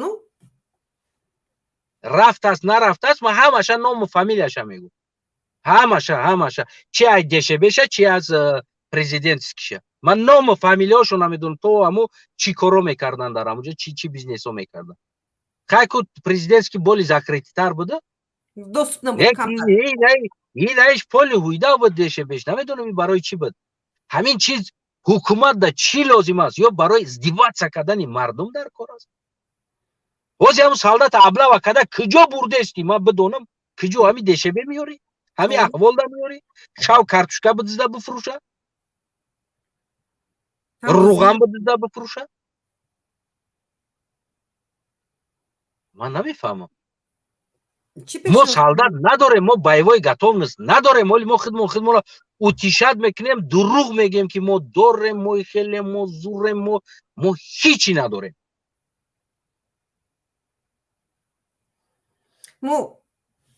ما چی ما گم کردگیم هستیم چه گویم ما ناموس نداریم ناموس وقتی که آدم ناموس داشته باشه یک قشلاق مردک ایام قشلاق یک بچه را میگیرن میروند ابله و یا که یک بیگانه انسان حرق میکنه که فرزند او را دزدنی باور کنین مرغ ایکو اما اول ما ویدیوش نگاه میکنم میپرتم نگاه کنیم مرغ یا عقاب میاد برای بچه‌هاش گرفتن کو مرغ قطعی عقاب میجنگه میم براوره که بچه‌هاش نمیته برای که عقاب بیگانه اومده سیف میخواد بچه روبا قطعی میجنگه روبا قطعی میجنگه که بچه‌هاش ندزده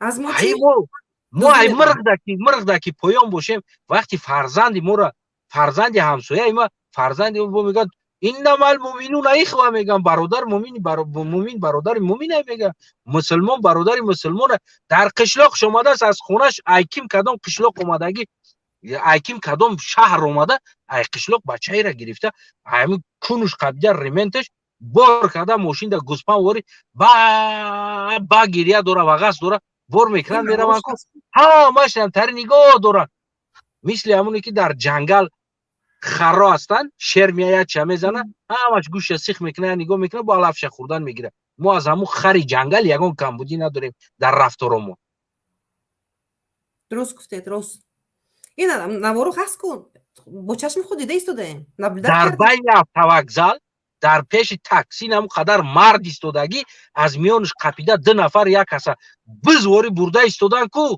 دیگریاش خری جنگل وری که گوشاش سیخ نگه داره میگه ای بچه نکه ای ما گلوتکش همه کنم در پیش ما او کارا میکنم میرم 50 سال ترما میشنم کلاش هم میزنم میکفونم جا بیا کی تو وابشه تا ای کارا کدیسی در اینجا ناموس نداره ملت ناموس نداره ملت مرد نداره مرد دستلوه موندگی است خلاص ملت مرد نداره دیگه مرد در ابرز موندگی است در سلوه موندگی است در ابرز مرد موندگی است مردک من میگم که از خوجند یک زنک 300 مردک روسیه میگیره میره در رات ویچت میکنه یک زنک 300 مردک بچه اپا پاسپورتو چیشی اپا او که شینه ازی من خودم گام زده حل میکنم میگه خب شیشتگی وقتی که مرد 300 کسا اتویچت میکنه در یک سرحد 300 مرد برای خودشون جواب دادن نمیتونن که جای اون مرده بله که جوش دیگه جوش مردکه کی میگه در تاجیکستان مردک موندگی است من میگم موندگی نیست در جای مردک است کو اوجا زن خور نمیشود اوجا فرزند خور نمیشود اوجا فرزند تای شته نمیمونه جایی ده که مرد باشه خیلی هم خیلی ویدو خدوره مرد ریش موندگی ابرز مرد است ابرز مرد دیگر غرور نیست غرور گم کردیم ناموس گم کردیم افرت همش گم کردیم متاسفانه بله همش گم کردیم اینا رزولتات اینا ببینید یک تا کادر میمونه به تردم وقتشو همین ببینیم یک دقیقه شما خیلی دقیقه میتونید من همینجا شما یک دقیقه اگر بیتید من همینجا یک جواب خیلی دروم یک مینوت بازور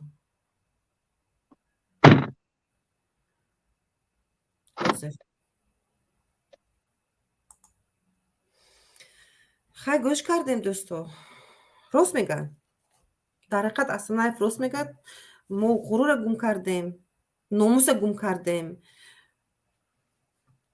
2 نفر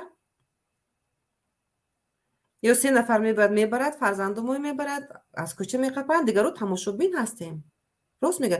Ина ман ҳозир як чи дигар бо ёфтам, чизи аҷоиб ёфтам. Аз инҷа ман шаб камтар дидагӣ будам. Ман ҳозир мегӯям инҷива как раз фурсат ҳаст. Маблағгузори 74 миллиард дар ин соли 2021 буд. Кам-кам бо таҳлилам мекунем имрӯз ин барномаба. Гарчанде чиҳон омадан даъваткардаги меҳмонои ман рад кардан, онҳо специалист буданд, коршинос буданд, дар ҳақиқат дар ҳамин соҳаи ҳарбӣ кор карда буданд, лекин чӣ нашуд ҳозир? Омда натонистам. Ман қабул мекунам Абдулла боз. Ассалому алайкум. Салом алейкум. Умедворам ки сеҳату саломат ҳастед. Шуморо гӯш кунам, баъд ман инҷа якта дига аз рӯи статистика чӣ мегуфтам мардум ба. Бисёр барномаи хуб дар мавзӯи хуб гап зистен апаҷон.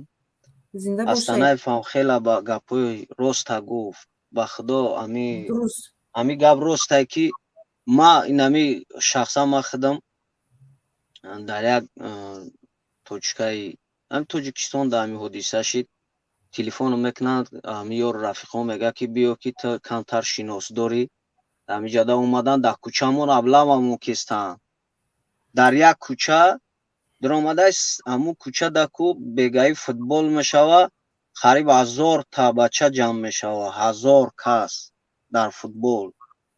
Қишлоқае, қишлоқи Абдулла. Не, ма дар як давлати дигар қарор дорам. Ин шумо чӣ ки шумо худатон дидед ҳамона гуфта истодаед? Бале, ма худам шахсан шоҳид будам. Баъд гуфт ки биё ки дар ҳамин кӯчамон аблава хози хонаамон медроя. Ма гуфтам охи аблава ин незакония, чӣ хело хонаи шумо медроя, хонаи шумо медроя, биза сарша бикафон. Ҳеҷ кас ҳақ надора ки даритра биқапа. Ҳоле ку нияти хонаита даромадан дарта ҳақ надора биқапа. Бале. Озод бошен гуфтам. Гуфт ки биё. Хестам рафтам ба ҳамуҷара дита милисае. Дита милисае бо ди гражданский дигар қатишонае. Мепурсимшон ки шумо киен? Чӣ ҳақ доред ки омадед дар ин қишлоқ фургаштестен? Чӣ мековен дар инҷа? Мега ки ту кӣ? Мегӯм ман сокини ҳамин қишлоқ, ман ҳамин жители ҳамин қишлоқам, ман дар инҷа хона дорам. Киен шумо мегӯм ку худам муаррифӣ кун? Мегреза. Ку бишиҷа қатима бирем, тра киҷа рӯи кадагия? Мегрезан. Нами ба ҳамин даҳани рӯзадорам валлоҳи қасам мехӯрам ку гирехтанай ма задамшон. Ҳамун милисошани задам, ҳамун гражданскиёша задам, ҳамун мардума ку файрод кардам, мошиншона сангшаб кадагиам. Треза ҳама чизшона шикастам. То ҳозир мара мебинанд мегрезанд. То ма ҳамун Тоҷикистон биромадан ма ҳамун милисо мара медиданд мегрехтанд. Бизанемшон, мардам, ё натарсен, ё диз дар полисейский формаанд, вор в полисейской форме. Фаҳмидестед? Ё диздоанд, ки нами миллати мора ҷиқида кишта маҷақ кардестанд. Ин миллат дига ягон шербача намебироя. Мардуми Тоҷикистон, шумо фикр кунед ки як кас миятра бегуноҳ дар хонаи худат медроя, зулмат мекунад. Тра свет надори, суми свет метӣ, ов надори, суми ов метӣ, раҳ надори, суми раҳ метӣ. Охи дига аида зулм дар ягон ҷои дунё нест. Африкае бовар кунед, ҳамун шер палангот ҳамҷа озод мегарданд, мардумаш бо аямвода озодае. Надорад, наму ҳиндетсо дар дастшон найза бовар кунанд, хеле хушхурсандона зиндагӣ мекунанд ки ба дараҷаи олиш мардуми тоҷик ма саг бугум, саг ястай мираванд магазин овқотшо мехаранд, паспорт дорад, документ дорад, гражданство дорад сагошон мебаранд туй мекунанд, пишикошон мебаранд туй мекунанд. Охи дига и тоҷик ҳуқуқаш аида паст шидагиае. Хадраш аз ҳамона монд, бовар кунед. Ҳамаи чиз мондагиае. Дар онҷа нест аблава. ай чӣ ҳисоб мешава? Ози ма ҳама амира Астанаев гуфт гузашт, ма амира мегӯм ки ай ҳисоби нами мардум бесавод буданаш, буздил буданаш, тарсрӯ буданаш, ай ки ай ҳукумат ҳақ надорад тра гап зана ки дар он ҷумла ки ту прафи шаҳрванд ҳама вақт прафае. Шаҳрванд ҳуқуқи хича риоя карданда ҳама вақт ҳақ дора.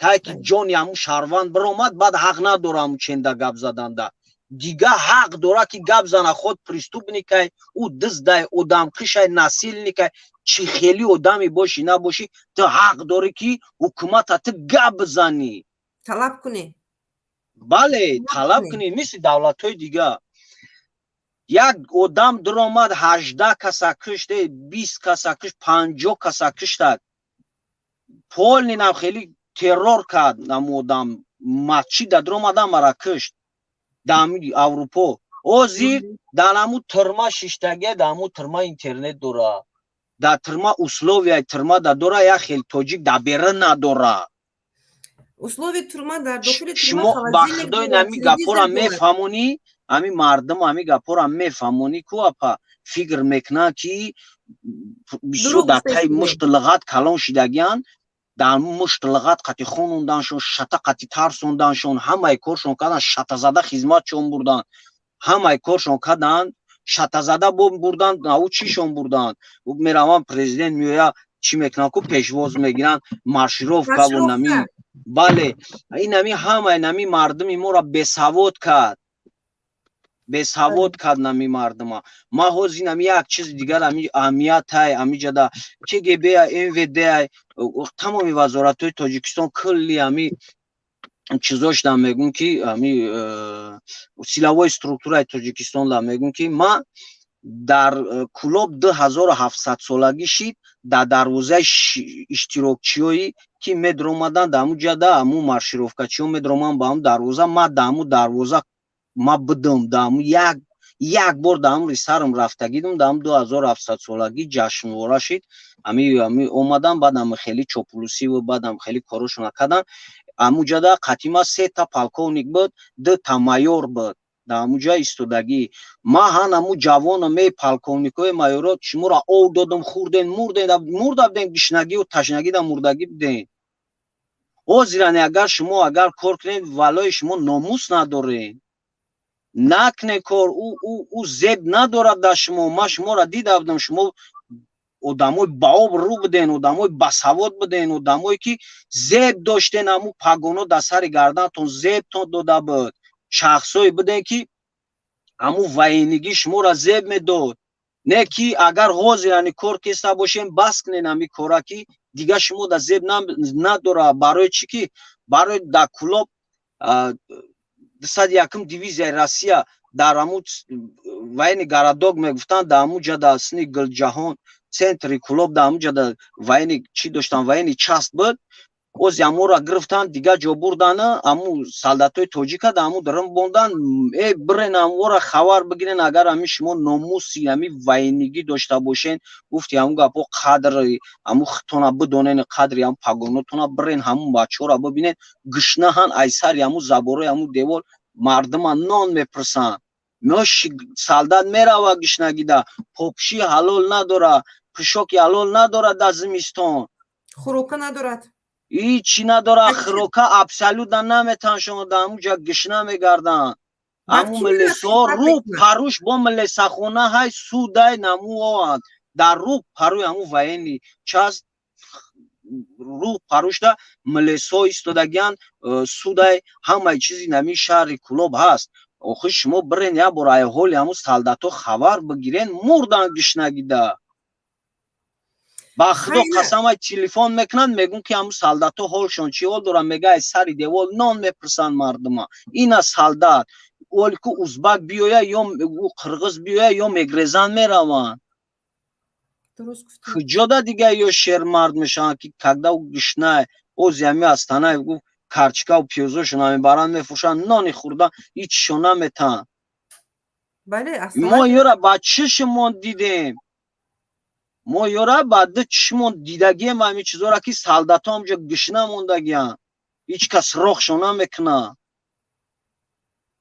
ما باید گپ بزنه میگه شما دشمن ملت خوین ملت خود چی به ما خوین ملت که فرزندی ما برای در خدمت عذاب بکشم ما گپ بزنم ای حقوق خودم طلب کنم دفاع کنم ما خوین ملتم به شما را متاسفانه همیشه کرده ایستادن او کدام ملت من همین ملت توجیکم به اکسنت زبان توجیکی قطعی فهمونده استم کی امی چیز نسامم دل مردم هم خیلی برن امیره خبر بگیرین ببینین با نامورا می آدمای نمو تریتوریا را بپرسه نقلتون میکنه هر روز میگم میاد در ما تختق میکنه نون میپرسه خودم میگم نون خوردن ندارم.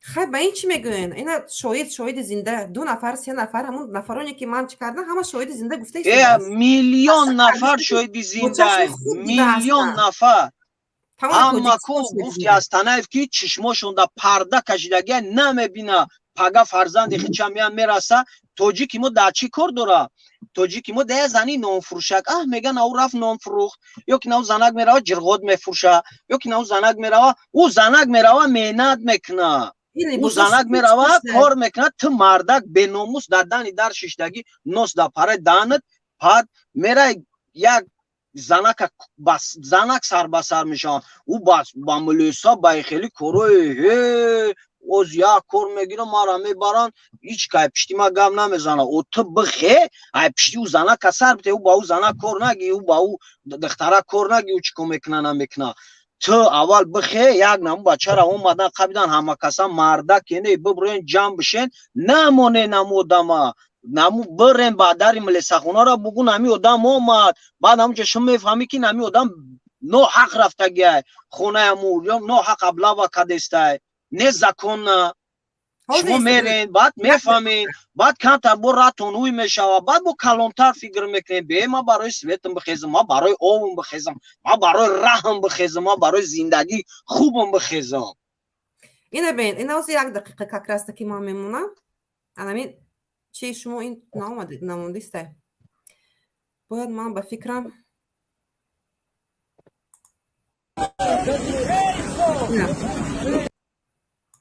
رو کپ نخواهی باشه یه چی گفت همیجا ابلاوی چه دیگه اون رامه چه ابلاوی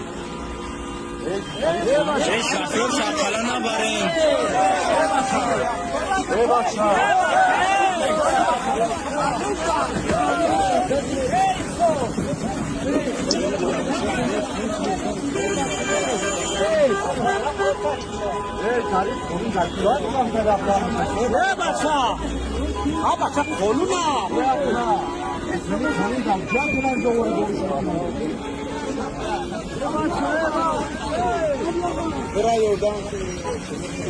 دیگه بس کنه که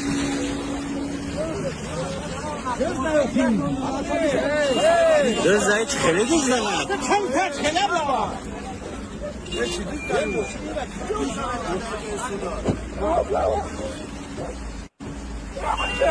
ایمان قطعه یه بچه میگم یه بچه موسیمونه بگوی بچه یه بچه موسیمی داره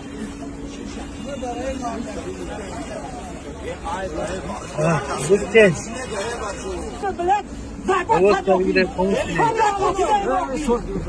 سوز داد چند بیاد از کشار با اما تو نما بودی کادی داد چند زنی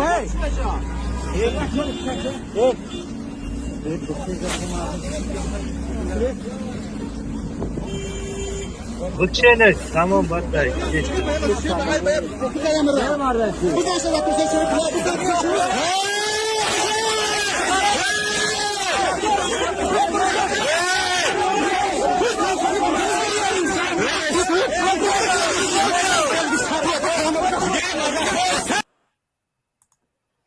خیلی دیدین مثل گوسفند بر کردن اینا چند نفر در گرد و اطراف تماشا بس پکوین و که ابلا برده ایست است دیگه همه تماشا نمیگیرید در یک چیز ببینید آدمی وینی در ساعت کاری در وقت خدمت بدنش او گراجدانسکی گشتن ده حق نداره یعنی استاف اجازت نمیده که او گراجدانسکی باشه او در اسپانیایی همه وقت یعنی که در ساعت کاری وقتی کاری باید لباس نظامی داشته باشه اکاکیم تو برزیم یا گراجدانسکی هستن میدونین اینا اینا در حربی یگان دخالت علاقه ندارد اینا نیشتتنیکا هستن همش نیشتتنیکا اینا یگان گرام از چند کار نمیکنن این نمیورا بخشیش که سر را گپ تو نگرفتم این نمیورا بزننشون بگیرن عدل ملیساشون برن بزننشون بشکننشون که عدل ملیسا برنشون بگن که نمی آدم اومد نمو چی را و چی میگن میگه که جامعه را جزیر کرد میگه که در بین مردم شروع غوغا کرد اما گناه چون در ترتیبات جمعیتی را ویرون کرد الان را بگن که بشکنن امی لینک شای امی دوست شای اگون جوشا بشکنن برانش ما همه خیلی کار کردیم گرفتیم در باگاژنیک بور کردیم ملیسا را بور کردیم گرفتیم بردیم در همون ملیسا خونه دادیمشون اما بچه ها رفتم نه ترسیم بیاین قطیمه بریم بردیم دادیمشون در همون ملیسا خونه ما را خیش تبور ما مش ملیسا ای افتان دوم یا مش بزرم نه که من میدونم که ای دستی و هیچ نمیه یگون رول چی را بازی نمیکنه میرم میام باخدا که شوکاشون در 70,000 چی دگه دسته مومالی را ما هم ملیسا را بردیم دادیم گفتن که یا حق نداشتن بروان اوجا یا سانکسیا ندارن یا هیچ ندارن یا چی بر رفتین شما میگه اوجا دا خوب تو کدن زدن تون همون نچلنیکاشون میگن شون بزنشون همون نچلنیکشون یعنی بکشن بیرن در ببرورنش راستش بونم بگونم اون هم جوانای نمی جایم نمی تریتوریم نمی جده یک کس گناه میکنه تا هیچی نه فیرات که ما خودمون هم کسا میویم ما همو جوانی که گناهگار گناه کدگی هم را ما در دستی تو میتیم ریس نه که گناه کدگی نیست تا بیای در اینجا پروخته کچت کنی در سر مردم ای تاری نچلنیک ما میگنیم او منزلا در جا میکنیم این همی قدرگاه بس این دیگه پولنی تیما خواه میکنه همه جا اگر همه خیل بخیزه یک قشلوق بخیزه خیچ ازش شد کنه ولایت شهرش بخیزه این تمام میشه این کار تمام میشه مادامی که قانون نیست مادامی که قانون ویرون کرده خودشون ویرون کرده ایستادن پس از کی قانون طلب کرد از کی رعایت ما فکر میکنیم که دری ما را هیچ کنه میزنه ما فکر میکنیم که دری خونه ما را هیچ کنه میزنه نه که اومدن همسایه را زدن اوش ازن خب که میشه با خستیم گفتیم که نمیشه وای خیلی بیاین کم ترک جوسکا به قپی مخی بعد جمع شدیم 5-6 جوان اما کسا بچه سپورتسمن بچه بیزنسمن همه کسا جمع شدیم دیگه مگزین چیشانی نمی اومد جالب کنه که اومد ایجاش غمم داد او گوفروشانی نمی اومد غم میگه همش تنجه همه زور شده هیچ که غم نمیتا با خدا نمو خرش قطی علاف دمیره تو نمو را غم میتن رفتی درخ زدی درنی علافوش هم میکنن اوخی خیلی تو که مردم شما خیلی زندگی نه خیلی خوش سبک را همی احترام میکنیم برای اختونه ما حیران ما پروستا کو گفتی ورستو که یه شوکی کاروچی اوور کنیم دیگه یک کس هم نچلنیک ملیسا میمونن یه همو کار میکنن میره خونه و دریو را میبینی و تایمه یه عمر پدری ما دخی حکومت خدمت کده یک عمر پخت کدگیه او خیلی خونه را کو دروازه‌ش خریدن نمیتونه اگر سون شایم سالی سایز جمع کنه تو زیرا دروازه هم خونه را خریدن نمیتونه ولی کو ما هیچ شنا میگم ولی ما دیگه خونه را خیلی درن شنا میگم نگاه که یک نچلنیک گایی اگر بشنوان همین ساختارهای دولتی شما فکر کنید برادران ما مردم تاجیکستان دلمون با تاجیکستانمون با زمینمون با هوامون با مردممون با کودکامون با مکتبامون میسوزه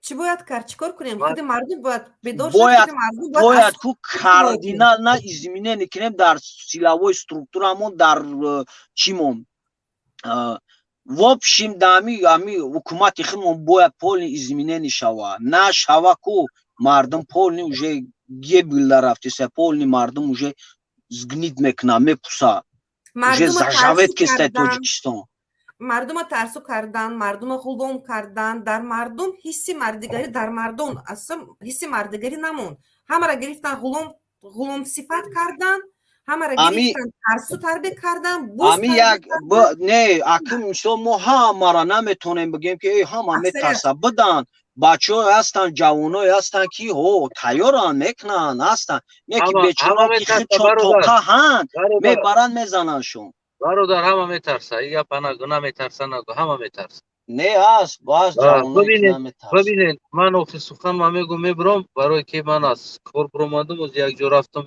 یک کاغذ بود گرفتم رفته ایستادم طرف خونه این کس برآمد. ببینید دیگه اینجا یک دو آدم دیگر هسته قبول میکنم بعد همه که جنبش میکنیم. ببینین یک چیز ده روزش میشوه کدام را دخترش خوش میویه نه تنها امام علی ده یا که رستم ده وقت امام علی نیست وقت رستم هم نیست اگر همه حضور همه ملت که یک دیگر شمی کار کرده ایستودن میوین این شیخونه ایش میبرن دختراشونا کم زور کو نوزور دخترش هم میبره تجاوز میکنه دیگریاش خاموش میستن این همین روز دمو آمده رسیده ایستودیم اوجه ای کورا اولادای رحمانوف کرده ایستودن فردا каждый себе позволяет у кого есть деньги себе позволяет это делать открыто برای که ما همه خیلی وطن خودمون ساختیم تاجیکو ما تاجیکستان خدمت حربی ابلوا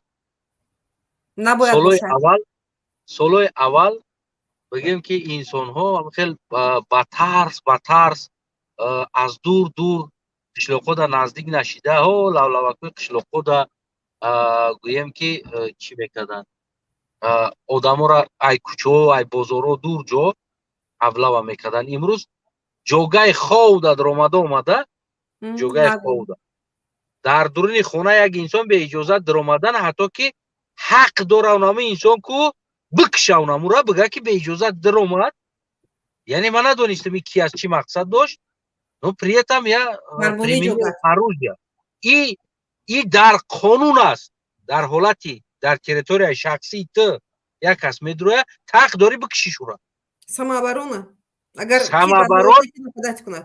حق داری بکشی یکی مردم ما دتوار ریخشیدگی هن که حولی خیچه در داخل حولی خودش فرزند خیچه حمایه کردن نمیتونه و ای پیش زنش گرفته رفته استن این نوار پیشتر کلوب ای پیش زنش گرفته رفته استن ای جوگی خوبش برده استن برای همون چی میگوی دیگه برای همون این چیزا یا که مردم میخیزه کنکریت نه تغییر میته یا که نباشه دیگر این چیز تغییر نمیوه این چیز تغییر نمیوه و ما را صدقه وطن و وطنداری کنه برای اون که ما ستوید نیستیم وطنداری کنه مردم بیناموس وطن حیف است وطنداری برای ما حیف است ما وطن گفته لفظ زدنمون حیف است پوست بگیره یگان دولت دیگه شاید ما یگان قانون جاری کنن کمتره نباشه ما تاجیکا یک دیگر را میخریم کشتمون خلاص میکنیم با رفتار ما نداریم پراویلا نداریم ما فقط یک دیگر را میخریم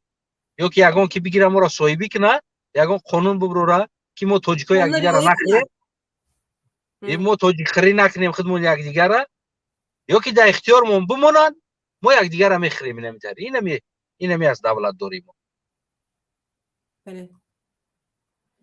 دیگر باقی انسان ها باشن فکراشون بگم من خارج میشم این دو نفر بودن خیلی بگم ببینید یک چیز دیگر من گفتنی هستم ببینید بازی اگر من ویدیو را گریون کنم بگم که من در پولشا کار میارم آدم را بله انا من گفتنی بودم یک دقیقه بستین شما گفتنی بدین من میگم باز من بگم کار در اروپا بگم کو اگر توالت تازه کنی بگم کو همه راضی میشود و میلیون پراسموتر میگیرن همه مینویسن اکا چخل کنیم بیایم اکا چخل بیایم اکا چخل داکمنت کنیم بیایم اکا چی یاردم میکنی اکا چانس میروه اکا اوجا چیکار میکنی اکا ویلی کش چانس من همین کومنت کو پر میشود برای که من تر نوارو را دیده ایستادم مردم ما پروای آیندهش در نیست مردم ما برای یک شکم اتاوجه تمام شد بگیم این تمام شد این ملت بگیم میشوه این ملت تمام شد اگه تمام این را جمع کردن قین است جمع کرده شود میکین این ملت تمام شد این نمیشوه جمع اگر شویم نمیدونم اما چه برای بگو که در اروپا نمید جگاری چینی های بالیچه چینی های زمین چخرکانی های لوبای کار بگو میگه اویلی کش چانس مای جای خود داره نون میتا جای خود میتا این در فکر شکم این مردم این مردم در فکر ناموز آینده نیست برای مردم ما نیست چیز ملت وطن نیست خرس نیست گوسفند وری میخپن میبرن قپیدگیشونه امای رحمان نمجا خدمت چی میدارونه نم چهار کس خدمت میدارونه پول میگیرن بنام برند وطن پول گرفته استودن خورده استودن همه را فروخته استن заводо хароб шид заводоро фурӯхтанд ҳача то стоянкара домоди раҳмонов бигира стоянкара домоди раҳмонов бигира фарос компания фарос стоянкара оли ку куҷо раса ба дигар чизо ки тааллуқ дошта боша ба фарос ба кози алиш кардан номуша фарос аст не бояд тадия кишодагия ну представить себе دیگه چی مونده است در حالت که از стоянкаи ماشینمونی دخالت به اولاد رحمانوف داشته باشه دیگر این ملت تمام شدگی است این ملت همین رحمانوف کو نمی یک کار کنه نمی روی کنه دتا ودام در اروپا بیا در اروپا یک تا фирма هوی کنه организация строительный هوی کنه строительный капат ламат هم خیلی организация ما совет додистам رحمانوف да як Аврупода дата компания уйкина дата пула бита бия дата строительный сохтор уйкина ва через аму компания тоҷикора кор биёра дар дигар стройко обустраиват кина яъне тендер қатъи бигирану дигар корора ва тоҷикора биёра кор фармона ҳамаи тоҷика бигира бия дар Аврупо ҳама миёя ҳеҷ парво надора ҳеҷ ка парво надора ватанда чӣ мешава ҳамача зана мегира мемонаш миёя гудак таваллуд шуда гудак 3 сола шуда ҳоли нарафта хона агар 9 миллион бошим аз 9 миллион ина бинед 5 соли гузашта 2 миллион дар Росия қарор доштанд мардуми тоҷик айни ҳол бошад агар боз зиёдтар аку дар Аврупо бисёр омода истоданд айни хеле бисёр барои клубника чинӣ барои капуста чинӣ барои сабзи чинӣ барои ҳамачи полизи омода истанд кор Аврупо анакун дар Корея ман гуфта истодам ҳар як давлатда ки раҳмонов мехоҳад ки тоҷикора бара овора кунад қиин нест ира инами ҷайна ҳозир агар нама контракт куна раҳмонов ина ҳозир як фирма мекушом як фирмаи строительный компания мекушом бигем ки любой стройкора мисол корша мегирам шпаклёвкаша мегирам бигем бетон резиша мегирам каркасша мегирам котлованша мегирам стройка любой корша мегирам ай тоҷикистон миёрам мегум ман фирма дорам коргар дорам коргаром кор мекунам договор мекунам ҳамаша мегирам миёрам инамҷа кор кардан мегирам ҳеҷ овора намешавӣ бо пул кор мекунӣ ай пуштивор бо ёда ойлик метӣ бо пул кор мекунӣ мегирӣ 4 та ҳостела мегирӣ 5 та 6 та ҳамун гостиница чиёр ҳостело мегирӣ бигем дурношонда ҷо мекунӣ хуб меравад бо як 2 миллион дигараш мебурад дар тоҷикистон 2 миллион кампирон велосипед мемонад тамом кӯдак мемонад мегум ҳами овардани ҳами мардум дар ҳами ҷа ягон проблема надорад дар ҳолати ширкат дошта боши официально строительный компания дошта боши строительный та ҳақ дорӣ ки чанд қадар ширкатта бузург регистратсия кунӣ налог битӣ ҳамон қадар инсони зиёд оварданда ҳақ дорӣ метавонӣ ки конкретно бигирӣ биёрӣ любой одама бигирӣ биёрӣ ин тавсия додед шумо тавсияи хуба мисол биёяд якта транспортный ширкат кушоя дар Литвай дар Латвияй дар Полшай якта транспортный ширкат кушоя раҳмонов бигира 100 дона камаз бигира ё 80 дона камаз ҳами Аврупо арзон мехараш анамҷа мега ки мада водитель дар кора мегира 1000 та водителя через ҳам транспортный компанияш мегира миёра 100,000 водителя мегира миёра намҷа дар дигар компанияши контракт мекуна мега ма водителам метавонам водитель биёрам тамом проблема нест мардум ай тоҷикистон овора кардан бировардан проблема нест пас ватана ки ҳимоя мекунад ватана ки ҳимоя мекунад кадом ватана ватана рида шидагиянд давно дар дуруни ватан риданиё ватан нест туҷа ки мега ватанай балочки ватан мондааст чӣ мондааст як китоба болош бошад дурушта ягон варақ ягон чи надошта бошад чӣ китобаю просто болош аст дуруш ягон варақ надорад чӣ китоб аст ҳамон китоб ҳеҷ мо аст ҳам ватан тамом нам тоҷикистон аст яки ҳечи дуруш надорад на қонун на чи биёяд духтар гудакат гум шавад дар уҷа ҳеч ка ҷавоб нада гудак табиан бачата бизворӣ бигиран биравад خۆی بەڕۆی بەران زیندۆنت کنات زیندۆنۆ بیزنس ҳама بیزنس военкомат военича дар солдат фарзандат касал мешавад як янгай ма духтари воения солдат касал мешавад оточаш дору мехара мегира мия ассалому алайкум марҳамат кунед солдат касал мешавад оточаш дору мехара мия мо мега надорем итари дорура мо балвиши дорем аналгин дорем димидрол дорем дига дору надорем фарзандотон хеле бемора хинак задагай най дору дар кура падар модар дору мехара миара барои солдатша янгай ма духтари воени аст фаҳмо солдат касал шавӣ не мана ина бинед ин солдат унҷа доим бо ӯ места дар беморхона назорат кадеса офитсер ки ягон кас пешишон надароянд ягон суҳбат нашавад мақсад мо худмон ҳақиқати ҳал кунем шумо модарҷон ки душанбе омаден ба ягон ҷо аризаи шикоятӣ овардем ё не ман аризаи шикоятӣ ба главни прокуратурара овардам ба главни почта равон кардам ман хоҳиш мекунам ки ҳами кормандон айрӯи ҳақиқат айрӯи ҳами чизи адолат чизе ҳаст айрӯи ҳами кор ба воқеа шидагия ҳатто ӯро гапзанӣ намонд ӯ бечора мирзоалӣ ака чи ҳуқуқшинос рафт гуфт ки прокуратура намемонад рафт ай прокуратура иҷозат гирифт омад телефон да қатъи ҳами асадов ризоев асад гап зад воени прокуратура вилоятӣ гап худаш вилоятӣ чӣ меган отпуска баромадагия ҷонишинист қатиш гап зад гуфта фаҳмидай ки и ҳуқуқшиносай асадов ҳамун ки зашкои ҳами ҳодиса шидаe дар калаи ма задесанш баъд ман рафтам як чиза бибинем ки роли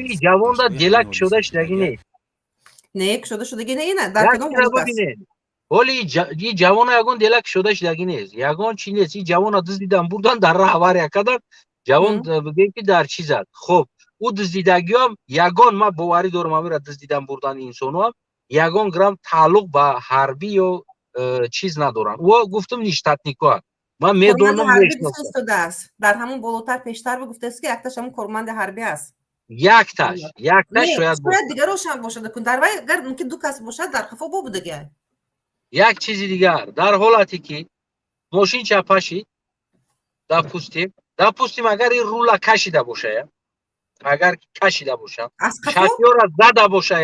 шофёра зада бошам ҳоли қонунан дар бораи дела нест чӣ хел ҳақ доранд ки манъ кунанд қатъи общаться кардана и ҳоли официально задерживаемый инсон нест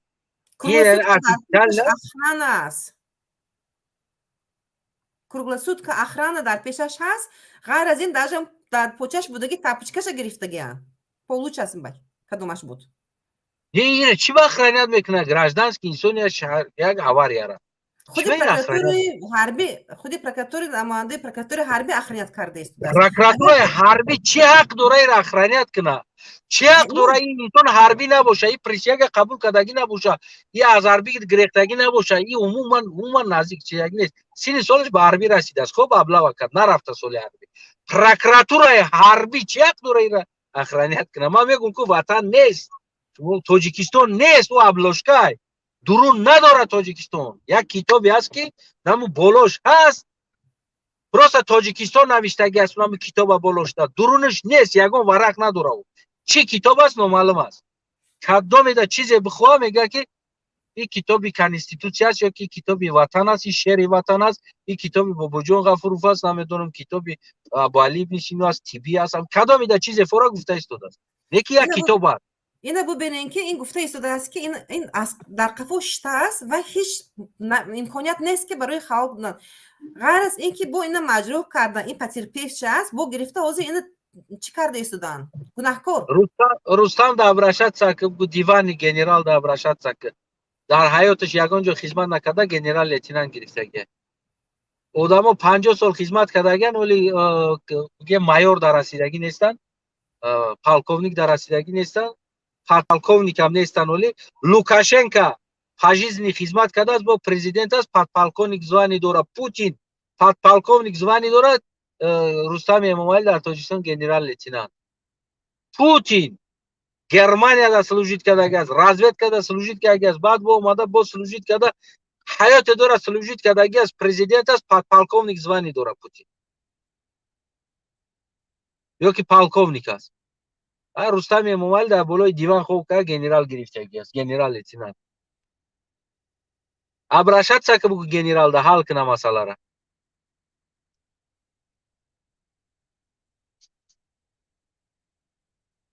овозтон нест, овозтон киштагӣ аст. хайна генерал шудан ҳама осон аст, хизмат намекарди, генерал мешуди, дигар ҳамаш мумкин аст. Ана ин маҷбурият мекунад. Шумо гуфта истодаем ки ин аз киссаи худ табобат мегирад. Ҳоло ин ки худашон бурдан дар роҳ ин маҷбур кардан, дар байни се табобат ягон кас ягон суб расход накарда истодааст, лекин бо даъво карда истодааст ки гунаҳкор ин аст ки ино аварӣ карданд.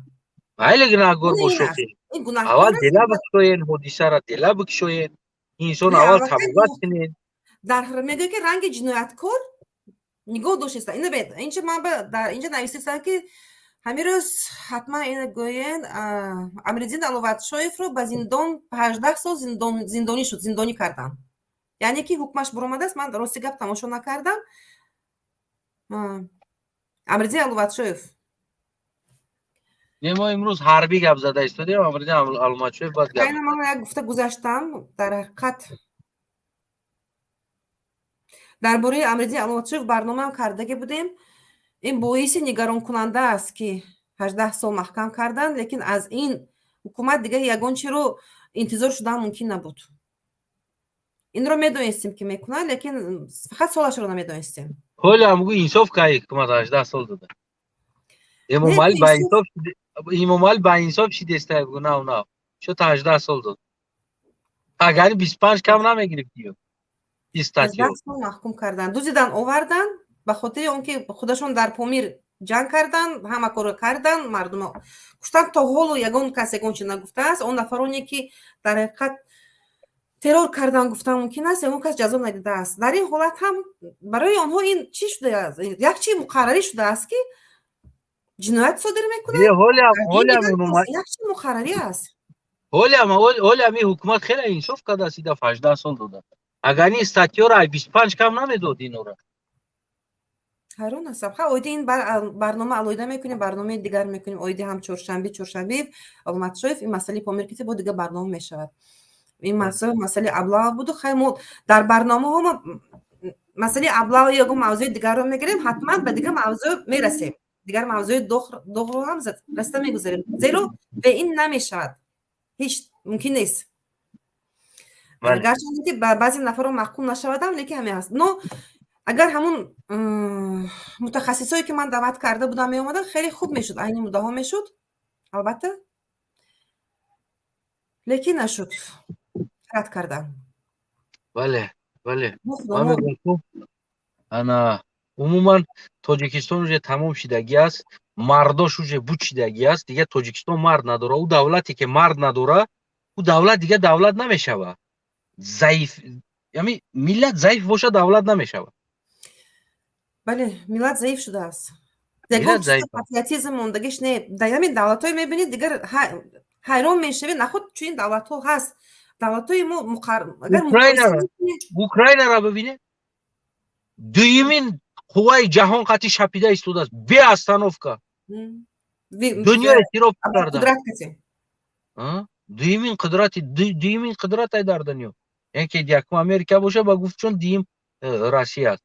барое ки патриотизм 70 сола мард, 57 сола мард рафтааст. бигем ки намегиранд дар армия ку дар тай дари армия шитаст ки мара бигирем, ман ҷанг мекунам рафта. гирья кадестай мара бигирен, мега мне мега уже нечего терять, мега я прожил свою, я хочу мега сделать что-то мега какое-то, чтобы вот молодые жили. Зачем молодых отправлять туда, мега? Давай отправляй меня. Мусфе. ҳисси ватандӯстиашон хеле баланд аст. бале аймура мезанад, иш бо қарсак мезана, мега ки хабки ки бо тира назана. не бо мегӯяд чӣ мегӯяд? ин мегӯяд ин ҳеҷ гап не, там аблава аст. яъне ки аблава нормально шудагӣ аст. ин чиз норма дар омадагӣ аст. норма нормально шудагӣ. дар қишлоқи мо як бор аблава баъди ҷанг омадагӣ буд. аблава ман ёд дорам. вақте ки омад, аммо бачаҳко зинда буданд, оли киштан вора.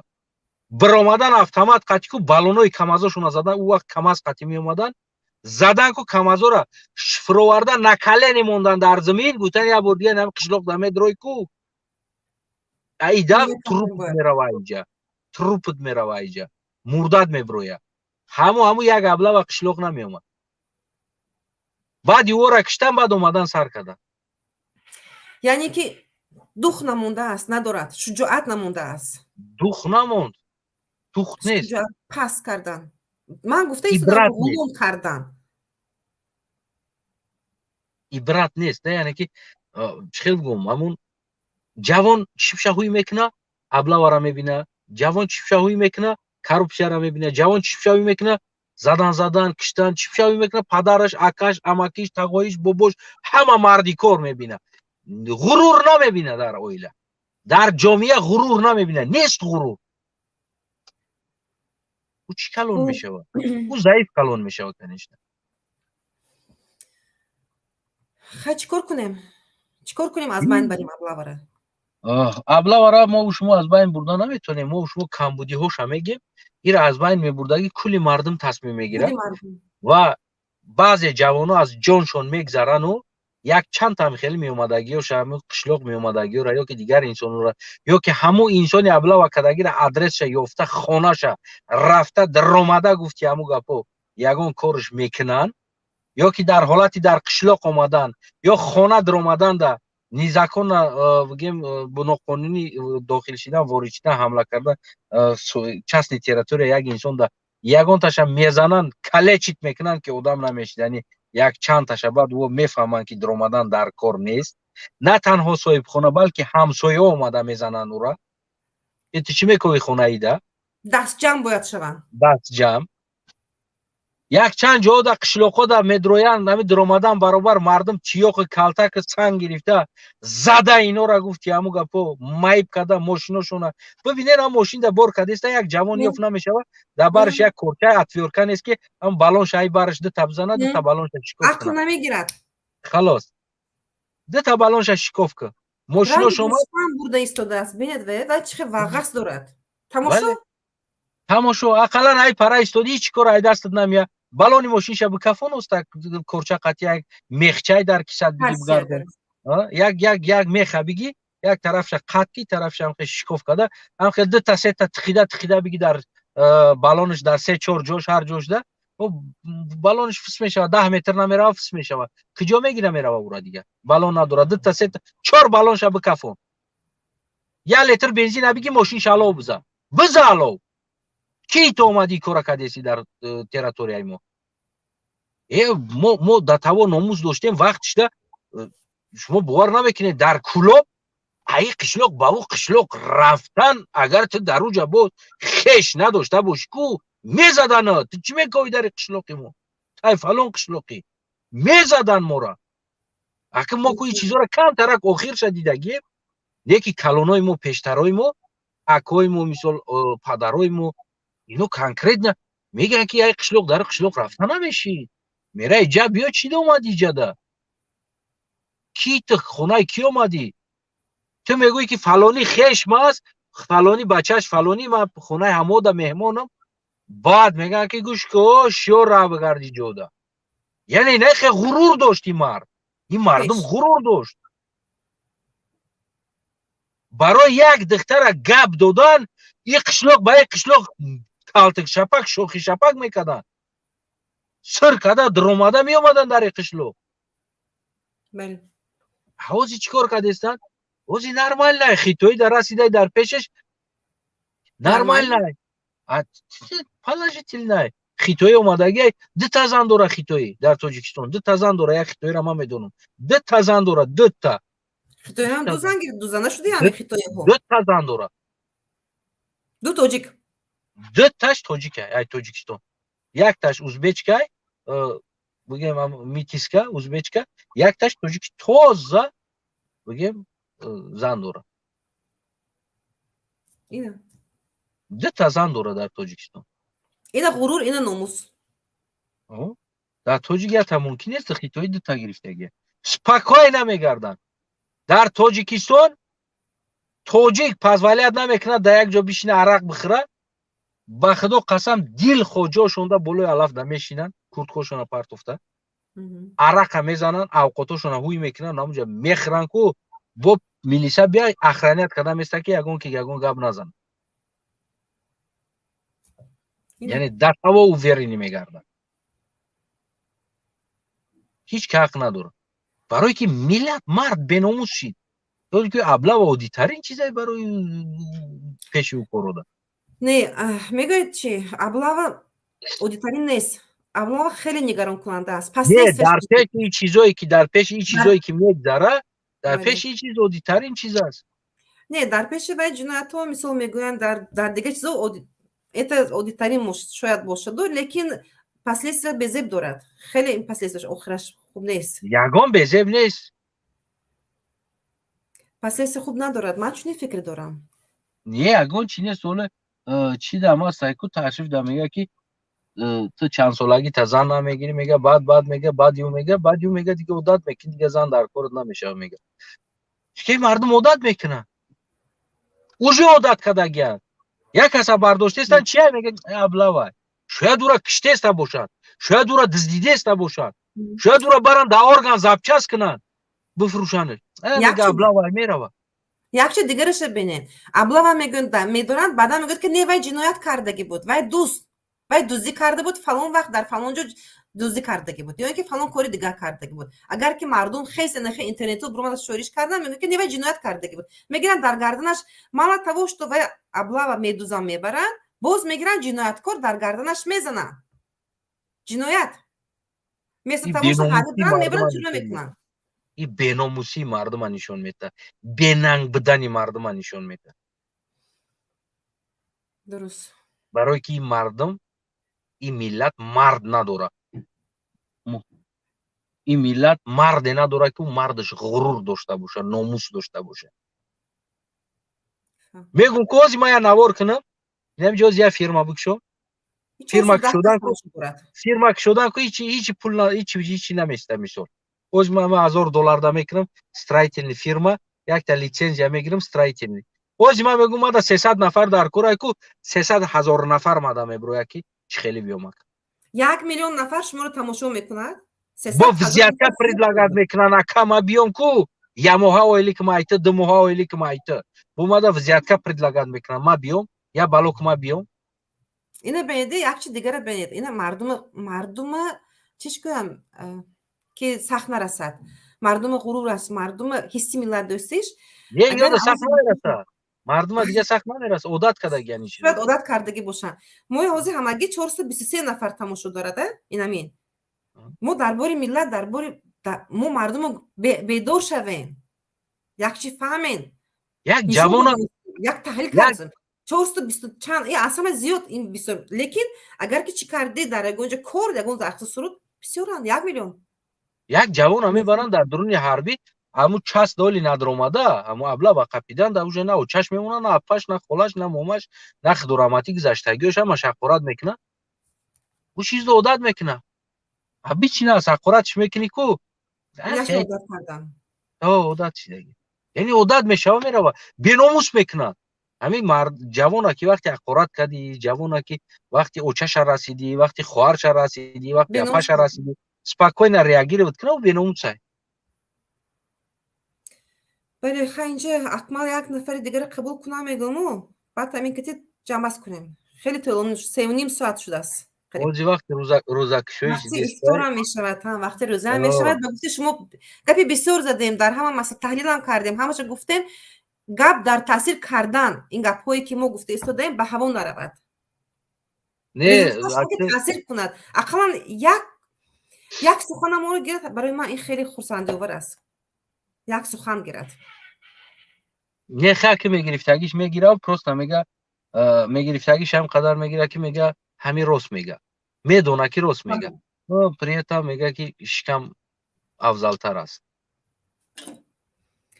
хай имрӯз Россияро бибинед, як болои шакар даку, ҳамаи болои якдигариш ку ҷанг аст. унҷо бачаш мурдеса парвона дуралиш би 1 кило шакар бигира. мардум инами пропаганда ҳамин хел беномус кард мардума. اوستا بیناموس کرد ضعیف کرد اومد نمیشه. بعد کماندیرو پالکوونیکو подполковнику сини якдигараш занта фалон ва зан о дуруни адел полни ту гуфти ҳам гапо ҳамун чи ай зинохонаи даҳанӣ ай ягон гап беоча зану бехоҳар намегзад. او در همه وقتی ابله و اوز همین نوار ده آمدگی است که چه داشتم این آوانگارد دانشجو بود است اینا جواب میده سبب که آوانگارد هست اینا نمیبرن به خدمت حربی. بله آوانگارد ممکن است اوجا دخترکان ممکن است بردن اما اگر دستورین همون ژنسکوی داشته باشی نمیبرن. آوانگارد خیلی جواب میتن میگن که این آوانگارد که داشتم قبیل همش هست حقارت داشتم اسی چی کارگروی جانشینی چیه میگوید از اون فردوسی نوحیه بله اسمای حربی اینه خیلی اکمال باید گفتم بله شما اگر آدم قبول کنین ما افطار شد ما افطارش دارم افطار دارم منم افطار میخوام کنم نه این آدمم برومد میگن دیگه قبول نمیکنم این دو نفر دیگر هستن خیلی شده است در برنامه دیگر قبول کنین کوتاه سوال جواب کنین برابر نه قبول نمیکنم همین یک نوار دیگه میخوام تو چی کنم انتظارم آدمی که انتظار است قبول کنین در اومده باشه قبول من همین یک نوار میخوام تحلیل کنم برای همین میخوام نوار اول چی کنم بعد تحلیل میکنین اولی را قبول کنین گفتنی دونن اینو ببین بچه نغز بیاگون خیلی بچه ما جواب بیانو دا تو جایی که ما نمیدونیم گویا امضا کی بونده است چی بونده است گویا که برادر من امضا بونده زنی قطعی یک آدم هست میگو تروریست باشه بچه من نمیدونم در بین پیلوسی فهمیدم که گفتن که این تو مرغی تو نمیشیدنی آدمی تو اگر گریختنی میشدی میگفتی ما هم جوابت میداده میگریختی یعنی فشار روانی آورده فشار روانی آورده بعد هم حالت من گفتم که برنده بیس من قطعی گپ زنم برنده برآمد قطعی کارگر هم وین کمد برنده ایستاد اما حالت پیش اوچم اومدگی قطعی اوچم صحبت کردگی صورت گرفتگن درم حالت عکس دارین شما عکس داریم من داشه نمیدونن اگر که میدونستن تماما ما را در عکس اجازه است که اونجا پیش کنید اجازه هست شما بونت بینید و میدونید چی گیش در همین است که وای پلیس در بالای کافلو گشته هستم بعد یک پاپشی 30 سومون ارزش داره بردم وقتی که دیدم در پای کماندیر است گفتم که ای بچه ما پاپشی رو بطر آوردم که باوایا بعد کماندیر ای پوش کشید میگه پوش چونون تهدیدش کردگن که گودک غریب نمیپوشش کماندیر اونجا دائم با اون میسته در بیمارخانه نظارت کرده سر افیسر که یگون کس پیششون ندارن یگون صحبت نشود مقصد ما خودمون خفی قطعی حل کنیم ایامی کار اینه خفی کتی حل کنیم مسئله کماندیر برای یک سلنت 30 سومونه خودش من گفتم که چی خیلی دزدیو میشود چیو میشود در اونجا باور کنیم پروداکتا با سالدات همیه تو باور نمیکنی او شاو سالدات بیچاره کو کماندیر برش میکشه کماندیر رو تقسیم میکنند امو چیزو زافخوز امو چیزو دیگرو حق دارن دولیا دارن میگیرن میفروشن دگاور میکنن سالداتو برده میتن بازارو دا یک من نمیدونم اینمی حربی را برای چی تشکیل کردگیم برای چی است در اینجا فرزند آموده کردن برای حمایت وطن خب دستاتش نست که امیره 1 سال آموده کنی 1 سال براو هو 1 سال ما در کار نیست که مثال 800 چند هزار سالدات بگیریم ما دستاتش نست که بگیم که همون 100,000 200,000 качество бошад буд ما در качество نداریم качество ما качество نداریم ما در количество در کار است برای پیشت کردن پول پیشت کردن یارو و میبرن میفروشن ما میدونم که ما را قریب هم خیش تورم دارم سیستم کار میکنم یعنی کنکریت نه یارو را در افغانستان میفروشن پروداکتاش هم میدزدن همشه بچت کسل میشه خود دارو تا میخری میبری حکومت یاتین دارو نمیته نداره میگه بگی بیارش ана бо плюс медсестрое ки дар уҷа кор мекунанд аз падар модару пул мегиранд барои хабар додани бачаш ё ки нишон додан иҷозат додан бигем ё ки мулоқот кардан ё ки ҳамун гаснисаи пеши бигем чида иҷозат метаҳанд бачашона ки як рӯз ду рӯз қатъи оточаш аз дур боша омадагӣ боша дар гасниса ховкунав биёяд дору колша бигира бо бирава пеши оточаш дабеста бо пул кор мекунанд бизнеса очаш оташ меояд дар ҳамун гасниса барои фарзандаш ду рӯз се рӯз пеш истодан 300 сомон 500 сомон 1000 сомон предлагат мекунад ки то ки ҳамин се рӯз бачаш қатиш беста ҳамин ҷай вақти уколиш да меяд уколиша мегирад бо медава меравад пеши оточаш да места бизнес тоҷик товари зинда шидаги аст живой товар ай тоҷик айҷа медизди миёри дар инҷа мефурӯшӣ ота очаш медизди миёри бо баргардонда ота очашда мефурӯшӣ тоҷик живой товар ай беномус кишидаам хеле мешавад миллат номус надорад фақат балаболан фақат балаболан халос дела нест ягон чиз номус нест тарсончака хидгузарӣ нест мезананд мекишанд розия ине ки як каса зада бимира розӣ нест шата хӯрда мурданда розия ғулуми ба гардан гирифтаган гуфта истодам ку хоб бед аснаев чӣ мекунем шумо чӣ мекунем ман хориҷ мешавам интизори ужинам хориҷ мешавам барое ки ман боз тайёр мешавам барои мо дам ба фикр мо ужинам тайёр мешавам шумо ба иштиёитон манам бози ҷанбаст мекунам саломат бошед худо нигаҳбон худо нигаҳбон бошад хуб дӯстон ина барномаам 3.5 соат шудааст хеле 1 соат 2 соат мебурда будам лекин хеле зиёд шуд барномамо дури дароз рафт чӣ гӯем дар ҳақиқат хайло ҳам журналист бисёр даст гарчанде ки он нафароне ки даъват карда будам ман специалистҳо мегӯянд коршиносон намода бошанд ҳам фикр кунам ки хеле чизи муҳимро барои худ гирифта истодем давораи бисёро ҳам нишон додам таҳлил ҳам кардем кам ҷошома таҳлил кардем фикри якчанд нафарро ҳам гирифтем 1-2 нафар даромадан бо бурмадан ҳозир ман қабул карда наметавонам шуморо бубахшен дар барномаи дигар иншоалло бо қабул мекунам суҳбат мекунем дар дигар мавзӯъ дар ҳақиқат рост гуфтанд номуси мардумро шумо шикастен миллатро шарманда карден дар тамоми дунё шарманда карден мардум фақат як роҳ ҳаст ариза менависен меқапен навор мекунен чунин навор мекунен наворҳои зиёд мекунен фақат шикоят мекунен ариза менависен ариза намемонен ки омода барам намемонен ки ранги гӯсфанд барин ранги буз барин кашида ба фарзандони шуморо гирифта баранд ба хона даромад бо таюқ аст бо любой чӣ мезанен дафт мекунен аз хона вориди хона шуда намемонен дар берун меқапанд аз берун даст ҷамъ мешавад кашида мегиранд аз дасти он роҳзанҳо ман чунин гуфте роҳзанам айни он нафароне ки аблава мекунанд онҳо роҳзананд ман баробар кардам ба роҳзанҳо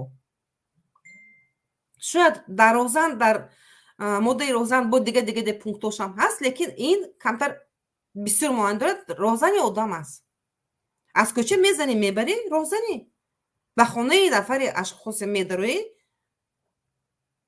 бе иҷозат аз ҷойгои хобаш мебарӣ ин роҳзанӣ аст бо чӣ гуфтан мумкин аст ҳатто дар африка ман чунинро мушоҳида кардагӣ нестам пешниҳоди ман қонунро тамоман дигар мекунед ин қонуне ки ӯҳдадории ҳарбӣ гарчанде ки нав бошад тамоман дуруст намегирад қонун кӯҳна аст қонунҳо ба ҳамдигар мухолифат мекунад қонун аз як тараф мухолифат мекунад дигар бо фармоне ки президент метавонад ақаллан фармонро иҷро кунед ӯ фармонро шумо беқадр кардаед яъне ки шумо ҳурмати президентро ҳам надоред ҳамон президенти кишваре ки фармон аблава карда нашавад аблава накунем баҳс кунем фасод нашавад фармон медиҳад фармон қадр қурбаш намондааст фармон беам нигоҳ намекунанд гап заистодааста кори худмо бояд мо норма диҳем мо бояд фалон нафарро бурда диҳем норма диҳем ин ҳамин аст یعنی که نه فرمان پرزیدنت نه دیگه چی به نوبت گرفته نمیشود، قدر نداره. بس از مردم ترسو کردن، بس از مردم غلوم کردن. ای مردها، غلومی رو گرفته پرتوین، بدور شوین، نمانین همون ابله و کسی، نمانین دیگر فرزند. غرور داشته باشین، خود روان کنین. لیکن در تامیناتی که کمبودی بسیار ما گفته گذاشته، نمیخوام من دیگر این مسئله برگشتن، لیکن بدور شوین، دست جمع شوین. به مثال گوسفند هم رو نسبت شما را رفتار کنن، به این اجازت ندین که همچون گوسفند به شما رفتار کنن. حسی وطن دوستیتون رو بلند کنین. پیشنهاد من چنین خدمت حربی رو 1 ساله کرده شود، با قانون تماما نو کرده شود، تماما قانون نو کرده شود، قانون عهدهداری حربی تماما نو کرده شود و مردم بیدار شوین، از همدیگر حمایت کنین. اگر که این پسند آمده باشد برنامه‌های ما، اگر که خواهین در آینده باز اوید یگون مسئله یگون چی فهمین، یگون من کوشش میکنم با یگون نفر رو دعوت کنم، کارشناسا رو دعوت کنم، خواهین اینا به کانال ابونه شوین.